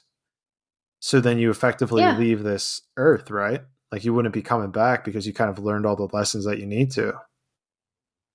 That's I think isn't that actually what happens in one of the recent Star Wars is? Like Is it? they're fighting and they're like trying to like shoot Yoda and they're like shooting at him, but he's like actually not physically there. Like he's already ascended. He's like meditating somewhere else. uh, His physical I don't know. I body haven't seen that ceases to one. I remain. believe it though. Yeah. When I saw that, I was like, I get what they did there. It's Yeah. so wild. He ascended into a light form. His physical body is no longer there. But I mean,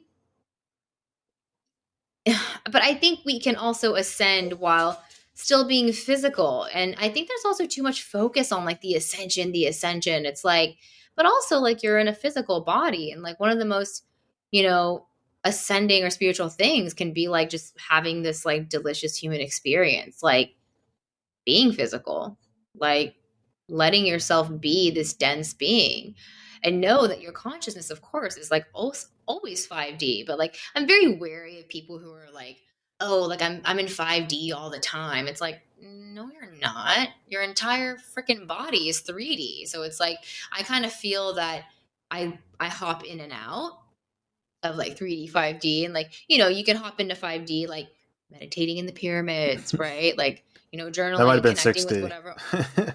Yeah. Or connecting with whatever art form it is, like your dance or your music, right? Those are ways that we kind of commune with that part of us. But then there's like, yeah, there's like the regular normal part of me that's like, I'm hungry. Like, I want to hug right now, or like I want to drink something. Like there's that part of me too. And I think that's not unspiritual, like to be human. I think the most spiritual thing Sure. we can do is be human. But yes, nurture, of course, these more like 5D intuitive gifts. It's pretty wild. It's pretty wild. Yeah. It's getting late too. There's yeah, and there's so much more to humans than really meets the eye, but we're such visually trained creatures, and that's the thing. I've really learned to not trust what I see and hear. I'm like, there's a whole another world that like I'm not even comprehending. Well, and this starts to lead back, and we started talking about, I think, psychic powers earlier with visions and Yeah. everything else, is the idea kind of telepathy. And maybe this even ties into if you can speak every single language.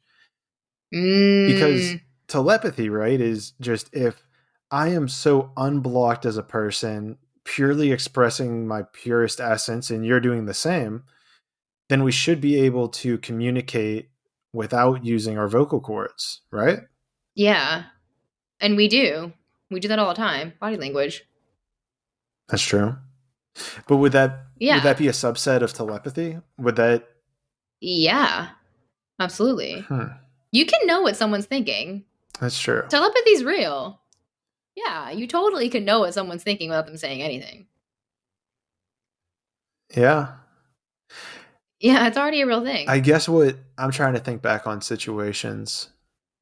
I guess sometimes it becomes difficult if the person you're talking to is blocked because Yeah. whatever their expression is could hold so many different interpretations, a from my eyes receiving it, to what they're actually feeling, and the confusion between them transmitting that internal thought down into the outer world. Does that make sense? Hmm. Sort of. It's almost kind of like, well, it's always the conscious mind getting in the way. Like, I think if the message had stayed between like the higher selves, it would have been more clear. But then, like, your conscious mind kind of gets in the way and hops forward and is like, oh, like, it must mean this, or she must, because she looks like that, she looks like this. But it's like, that wasn't, you know, the part of you that actually has the telepathic powers wasn't the one communicating at that time. Right. Because I was It was more just your into conscious the mind. it's that oscillation down into the 3D versus Yes. being in the 5D. Yes. Yes. And this is the other thing too. Like what I'm learning in spirituality is like 5D is not better than 2D It's just different. or 3D. It's just different. It's just another layer. Like, that's what I keep learning about spirituality is like nothing is better or worse. It just is like that. It just is like And I that. think that's something beautiful that you can see if you take a second to appreciate, let's say, anything in nature, whether it's a blade of grass or an animal, you can It's all take a equal. glimpse into the 2D or 1D, frequency, right? A blade of grass is essentially, is that first density? In my opinion, I think it is. Am I right on that? I think A you're rock, speaking of it in maybe that a way. rock is first density. Sure. And then I Yeah. think animals is second density. Mm-hmm. Yeah. And so, like you're saying, I mean, I guess like I'm saying, you don't really even need to be that thing to appreciate what it means to be first density or second density item. Yes. Yeah. It's crazy. Pocahontas in her song Colors of the Wind, she's saying like every rock and every rock and tree and creature has a voice and a spirit and a name. And like that's like a Disney movie, man. And I was like, oh, that's deep. Like I'm an adult and I'm singing that song and I'm like, she was woke. She was woke. Like every rock and tree and creature. Yes, these are all the different densities. They all have consciousness. Not consciousness the way we think of it, like me thinking, hi, my name is. Like it's an intelligence. I mean, people are learning that with the whole mushrooms thing. Like Right. you've heard of everyone's freaking out about the mushrooms documentary. They're like, holy shit, Fantastic mushrooms are fungi. so smart. Yeah, they're like, holy shit, mushrooms are intelligent. It's like, yeah, like all of nature's intelligent. We And just they don't just are listen. intelligent in this. We just Yes. don't And have listen. you heard, oh my gosh, have you heard the people who put the little, like, what do you even call them? They're like, they clip on to the mushrooms and you can hear the music that they produce? No. Like they read electrical signals or something. Yes. Oh shit, Clayton, I gotta send you this. You're gonna trip Uh, out. They clip on these little like nodes, I guess, that pick up the frequencies, and these mushrooms make the most stunning music you've ever heard. And it's like all unique shit. Like it's not pre-programmed. Like it's just literally coming from the frequencies of the mushroom. I mean, and this is Like what? and this is like the purest form of creation, right? This mushroom, unhindered by egotistical desires of want, of need, Yes. of anything, is able to create music that is the most pleasing, Yes. natural, because it Thing. resonates with us at Yes. such a cellular level. Yes. I'm telling you, Clayton, this is why one of my like greatest life theories really is that like we are just born to create. That's it. And that's why when we're in creation mode, we're in flow. Because it's like that's what we're supposed to be doing. And that feels the most in alignment. That feels the most easy. That feels the most downstream because it is what we're supposed to be doing. Not to judge the creations, which is what we do. We paint something or, build something and then we're like, oh, it's ugly or like, oh, it sucks. And it's like, that's not the point. Like the point was just the act of really creating it. And when you look around and look at nature, you can see it's creating for no reason. Just to experience It doesn't become itself. just to experience itself. It doesn't become a better mushroom because it has these like cool tunes. Like it's just doing it. And I think that if we can create from unattached places, just like nature, because frankly, hey guys, we are nature. I don't know if you know that, but we're not separate, right? Just as a leaf comes out of a tree, like we come out of the earth too. No one supplants you into the earth's atmosphere. Like you came from it. Yeah, and I know, for instance, from a personal example, from a 3D podcast example, whenever I'm hosting a podcast and I have zero expectations and I'm just going with the flow of it, it always comes out 10 times better. If I have Yeah. someone that I'm bringing on and I want it to be so good and I'm overthinking it, I start talking over them. I start getting out of the flow. I start Mm, wanting a great podcast. And instead now it's like, just see what's going to happen. I try to just keep it, I mean, I get that. I basically try to set up the intro the best I can to kind of make I don't know if you picked that up in your intro, but it's like, I try to just repeat words back to you that I find on your page or things that resonate with me, because then it kind of puts you into the state of just comfortability and flow. And I feel like it then just kind of reverberates, because if I'm in this comfortable place, it's going to reverberate onto you. If you're comfortable, it reverberates back onto me. And now we're no longer even Mm-hmm. thinking about what the next word is going to be. It's just No. whatever just comes through. I mean, you can tell I've been in the flow this entire time because number one, I have not been able to feel time at all. Like it's been 3 hours. What is that? Who knows how that works? That's not real. And second of all, I've been so in the flow that I've literally just forgot what I'm saying because I'm not thinking of what to say. It's almost like the stream just like it like cut out for a second, like the faucet turned off, and I was like, "Whoa, oh," and then I turned it back on. And I was like, "Oh, there it is." Because it's not coming from the conscious mind. Like we're just co-creating in this beautiful space, and so many things have come through that we couldn't have possibly planned for. And if you did, it wouldn't have come through as well. No, it never Never does. does. Yeah, I had a lot of big epiphanies in this one myself. I'm going to be Yeah. re-listening to it for sure. Yeah. Because that's the thing also is like after you get out of this, you're like, we just talked for 3 hours. Like, what the fuck did we talk about? I know. I know. It's like I know you've done this before. It's like when you park at your destination and you're like, who drove here? Yep. You're like, how did I get here? I remember I used to like park in my garage and then I turn off my car and like all of a sudden become conscious and be like, I don't know how this vehicle got here. Like I just completely turned it off. And not to say I turned my brain off, but in some ways it is. Like I turned off the thinking mind and just activated that like higher self, that consciousness that knows and is just ever present, listening and just waiting for its turn. Like I'm not thinking ahead of time. Well, that's the thing is if you overthink it too, it comes into like your book thing. It comes in with anything you're trying to create. Your thinking mind is not creative. It's So it's there to true. I don't know how judge. to explain that to people. I know that's why you can't think of an idea. I'm like, bitch, you need to meditate. That's Yeah. it. But they don't believe me. They're like, I need to think about an idea. And I'm like, whatever you think of is gonna be shit compared to like what you can get as a download. Yeah.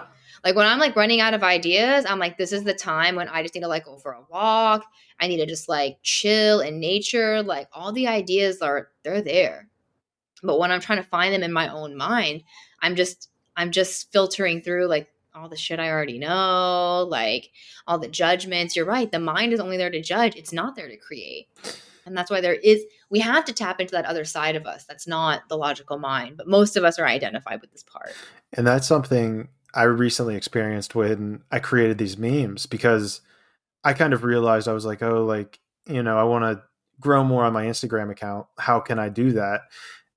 And Memes. memes. Meme was an excellent one. I was like, because I realized I don't know where it came from. It wasn't a logical thought, but it was like I talk about very heavy and very real Download. things, but there should be an element of humor. I should capture more of the human experience into this so that people can make it more relatable. You can Yes. digest it without, it being such a heavy concept. Yes. And Yes. to expand that, what happened is I sat down one time, I rattled off like 20, 23 memes in the matter of, I don't know, an hour or something like that. And I was just like, where the fuck did all this come from? And then I think maybe like 2 days later, I made another 10 and I'm like, this is crazy. And then I think the next day, and here's where it kicks in, I start thinking of, oh, well, at some point I'm going to, in 30 days, hypothetically speaking, I'm not going to have any more memes. I should start thinking of more. And it's just blocked. Like you would see a thing and it's Yeah. not coming through. Just that's the classic journey of ego consciousness though. Like I coach clients on this too, where like I help them attract the thing and they get into that really detached place where they're already feeling abundant, but then they get it and then they're like, ooh, like how do I get more? And like how do I make sure to get the most out of this? I'm like, nope, you did it again. You got grippy. And so that's what happened with you. You got grippy. Like it was just all flowing. And like, that's why with like the writing the book thing, it's like, I almost can't think about it too much because if I just like get up one morning and think like, okay, I could write right now and like leave it, like let it be easy, then things will come through. But then as soon as I wake up and say like, I should write today, no, Doesn't happen. no. And then I sit and then I'm like, okay, like nothing comes because I'm trying to think of what to say. And like that's the greatest disservice you can do to your creativity because anything amazing that you're going to create, it's not going to come from you. It never does. The greatest pieces of music, art, they don't come from you. They come from where? I don't know, but it's not from the thinking mind. It's a really interesting parallel as well with like the idea of writing a book, because I'm started the outline for a book that I'm writing, and I'm about halfway through the outline, and I wrote the first half on the plane flight to Egypt, and then I got Great place to write a book. yeah The well, plane. but so then I got stuck because I started overthinking the logical order of how I wanted to place things in the book. And I'm now stuck because even this morning, over the last 2 days, I've been asking myself, like, what is something that I could do today that I would enjoy today and I would enjoy in the future? And both times I asked, and the Mm. answer was write a book or write the book, like get back to the outline. But then both times I sat down to do it and I would just be stuck. I wouldn't be able to write. And I'm not sure why. I think there might be an element of me over trying to overthink it and instead of just doing, you know? It's because you made it about you again, because the book is really not for you. The book is to impact other people, right? That's the service oriented side of the book. That's the part that the universe is going to I support and see. give you the ideas for. As soon as you're like, how can I make this book good enough so that people like me and think it's good when they read it? Well, That's when we get well, knocked I'm not sure out. if that was my intention. My more intention of the way I was proposing the question was more like this idea of, and I got it from somebody online, but it was this idea of, pleasure seeking is something that we do in the present moment to solve us in the present. But there's things you can do that would like prolong it. Like say investing. If you invest money, it's deferring your essentially your deferring your pleasure for the future. And so Yeah. then it can like Delayed delay gratification. gratification. Yes. And so my question was kind of coming more from that angle of like, what's something that would please me now and in the future? But maybe there is an element to, maybe there's an element to the way that that's phrased that actually strikes me at an egotistical level. And so when I sit down to do it, the universe is like, I don't know if we can. Do you think maybe it's like we can't please you now and in the future? But that doesn't make sense. I think honestly, for anything that you want to experience in the future or even now that's going to make you feel good, is I would ask yourself, okay, so regarding the book, this is a really good exercise. If no one could ever know you wrote this book, would you still write it? Yeah, for sure. I mean, I guess it's kind of just my story of how I got to where I am today. And it's kind of Yeah, just and no one's going to read it. No one's ever going to read it. You knew that. If you knew that no one was ever going to read it, would you still write it? yeah. Yeah. Yeah. Then it's a true Because desire. there's core principles within it. Because I would go back and reread it. If I went and reread it when I was like 50 or something or 60, Yeah. be like, whoa, dude, you went through that? Like I forgot about that, you know? So that's the thing. When we create, not necessarily for ourselves, but just because of ourselves, that's when we create the best art.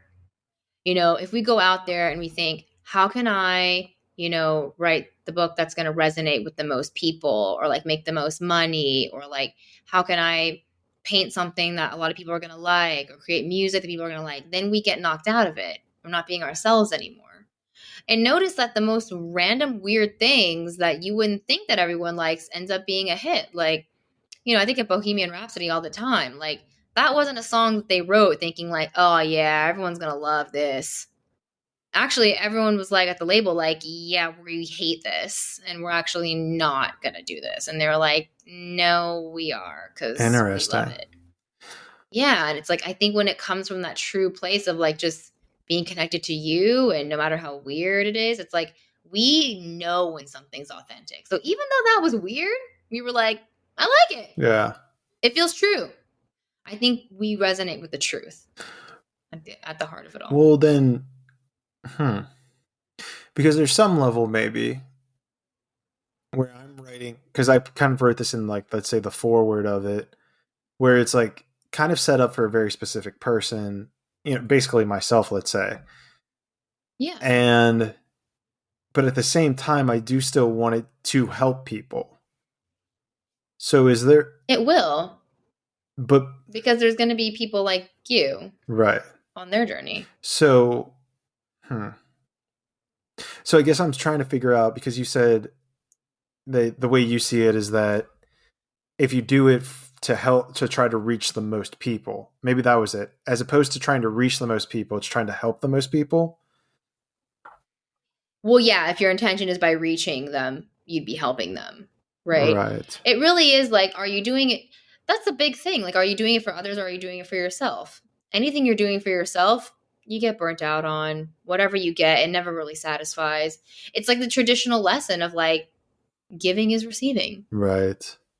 No, and there's definitely an element of like, why are you doing this? But see, even something like this podcast, like, and I feel like I see it with the book as well. It's like, well, when you say, are you doing it for yourself or for others? To me, I feel like the answer is both. I am doing it for myself because I feel like I'm in the flow state when I talk to somebody about this type of stuff, but I'm also doing it for others because I feel like this is the knowledge that can help people expand their consciousness, expand their awareness, view the world in a different light, and just have a different kind of grasp on reality. So even from that question of, are you doing it for yourself or for others? I answer, I'm doing it for both. It's kind of, And I it's kind think, of selfish for me and them. yeah, I think there's nothing wrong with that. Like, honestly, like I said earlier, the thing I've learned on my spiritual journey really is that everything is a both and. So I don't think we need to pick between either one of those. I think it's more than possible and completely fine. I've heard quotes though that basically say, like, if you are at least 1% more service oriented than you are self oriented, then that would be enough. Something like that, about how you just need to be at least a percent more oriented towards others than you are yourself in order to have a happy life. You know, at the end of the day, like, self-involved lives are just not very happy. I mean, a lot of them lead to anxiety and depression, constantly thinking about the worst thing that's going to happen to us, you know, constantly thinking about how bad my life is. It's like all of this is like a self drama It's funny. that we It's funny you create. say that, because that 1%, because in the Raw book, he talks about something about transcending the earth, and you transcend it if you're over 51% service to others. That's, oh my God, it's all the same shit. Yeah. I think that's been the going theme of this conversation, is that it's It's like it's all it's all the one. same It is shit. the law of one. It's literally the law of one. Like, it's all everything. I mean, it's all connected. Everything is all is every, yes. Everything is connected. You know what? I don't know about your listeners and how much they are into astrology, but I got really big into it about 5-6 years ago. And I've now even incorporated it into my coaching program. Like, I love it so much, where I'm like, I want you to have all the tools you can possibly have in order to support you in your manifesting journey. And one of those things is the gift of knowing yourself. And so we've had these calls where my astrologer comes on and she actually will do like a mini birth chart reading for each person and kind of detail for them based on their transits, what they're moving through. And dude, like, you cannot make some of this shit up. Like, I had a girl in my program and she literally quit her job. Like, she came to me feeling really stuck in her job and was like, I know I need to change, but I don't really know where I'm going yet and what I want. So we got really clear on that. And then like 5 weeks after she had started the program, she quits her job. And so now she's on this journey really figuring out, okay, like, now that I know what I don't want, what do I do want? And in the astrology call, you know, she hopped on, it was her turn, and the astrologer's like, oh, wow, like, something, something, something is in your midheaven. Are you experiencing any shifts within your career? And we're all like, what? No way. Like, you can't make this shit up. Like, and she would do that for multiple people. And so they're learning, like, wow, it's all connected. They're like, it all makes sense. It's kind of like, whatever works, take it. Whatever doesn't, leave it. Cause like, it's all the same. Like, so whatever works for you. That's why, like, I don't have an issue with religion. Like, people can, you know, pray to whoever they want. I'm just like, just be a good person. You know, praying is really just raising your vibration. Love it. Well, and a kind of a way I saw it. Here's the way I saw it. I see praying as being a high corollary with meditating. Yeah. And then this is maybe my interpretation of it, is number one, if we have a different word for it, there has to be a different meaning, in my opinion. Except no, in English, there's tons of different words for the same thing. But doesn't there have to be at least a slightly different connotation? So like, here's a good example, is the idea of want versus desire. Like, aren't those two words technically a little bit different? They're actually like low-key the same. How would you define their differences? So want, and this is great from a manifestation standpoint, want indicates lacking. Desire more says, I'm okay without it, but still quote unquote want it. Like I want. Oh, interesting. Because I didn't think that was a definition of desire. I think desire is still wanting it. Well, sure. And I guess I don't really know what the Webster dictionary definition is, but at least from like a connotation standpoint, right? To want, like if I say I want a girlfriend, that indicates, in my opinion, here, feel what I'm about to say, right? I want a girlfriend. I desire a girlfriend. Does that not strike you as the desire being like, okay, you're cool without a girlfriend, but if you had one, it would be a little bit more? Yeah. When you said it, it felt different. That's for sure. But when I think of them, I'm like, they're the same. Well, what's the problem with remember what we talked about with thinking? Yeah, the thinking doesn't matter. It's the feeling. So yeah, totally. Yeah, I feel the difference. I talk about this all the time with my clients. I'm like, whatever you are wanting, you are energetically saying that you don't have it. So you're not a match. So right? Shift it. It can't recognize and you. This was, and because I read this somewhere, was that shift that want to desire. When you say you want something, just say you desire it instead. And to me, and because this is what comes down, for the longest time, I didn't get it. I was like, these are the same fucking words. Like, this is bullshit. Like you're smoking something. But I mean, in my opinion, it feels different. The word desire and want feel different, though it does. They logically mean the same thing, but from a feeling standpoint, they're completely different. You're right, because when you said it, I definitely felt different. Yeah, no, I'm going to think about that. With my clients, I tell them all the time, use the words that feel right for you. Like this is the problem with affirmations. Like you read a list of them and then you practice them, but like they don't resonate with you. Then you think affirmations don't work. And I'm like, no, just those affirmations didn't work. Also, you probably didn't say them with any sort of conviction to be able to convince your brain that you even meant that. It was just like, yeah, you didn't say that with any emotion. We don't believe you. Sure. But yeah, our brain is basically listening for like the thoughts that we believe. And a lot of the thoughts that we believe are the negative ones. I'm never going to make it. I don't know if it's going to work out. Like those feel more believable. And so one of the tricks I've been using recently is like, well, whatever, I'd rather be happy than right. Right? Because in relationships, they'll say to you, would you rather be right or would you rather be happy? Then you're like, oh, you do the whole grumbling about how you want to be right and happy. But like wanting it to be right and happy and believing that there is a reality where you want to be right and happy just takes you out of being happy now. And so sometimes like, yeah, like I have a lot of negative thoughts that come up, but I'll just be like, fuck this. Like I just want to be happy rather than right. And so I'm just like willing to look past those thoughts for now in order to choose my happiness. But then once I do that, then I start attracting better thoughts. Because I track based on my feelings. Right. It's powerful stuff. Yeah. Well, Sam, we're officially the longest podcast that I've had to date. No way. Yeah. I feel like we could talk for another 3 hours, honestly. I do too. I feel like we just scratched the surface. I feel like we were just doing that too. We barely talked about manifesting. We're going to have to do a part 2. Oh, don't worry. Don't worry. You're going to invite it back on. Nice. I can already feel it. This was awesome. I can already feel it. It was just pure flow, Clayton. Honestly, it's been a gift. Isn't it the best? I was, I got to tell the audience, when you asked me to come on this podcast originally, I was so in my head about it. And I wonder if you actually feel a different energy between the first time we chatted and now. I'm much more relaxed now. A little bit, yeah. Yeah, but I was like nervous about like, oh, like, am I going to say the right thing? Am I going to like, is it going to be a good episode? Like you said, like when you hop onto the episodes with that intention, like, oh, is it going to be good? Like, you get out of it and then you get jumbled up and it's not the same. The best ones really come when you just like allow yourself to co-create. And so I think we did that really well today. I think so too. I think it was a beautiful co-creation. And I hope I try to at least help people get as comfortable as possible, because I feel like that's a part of the hosting process is, it's not even just like, oh, is Sam not in her head? It's like, well, did you help Sam not get in her head? Like, were you open to hearing what she had to say? Were you listening? Were you present?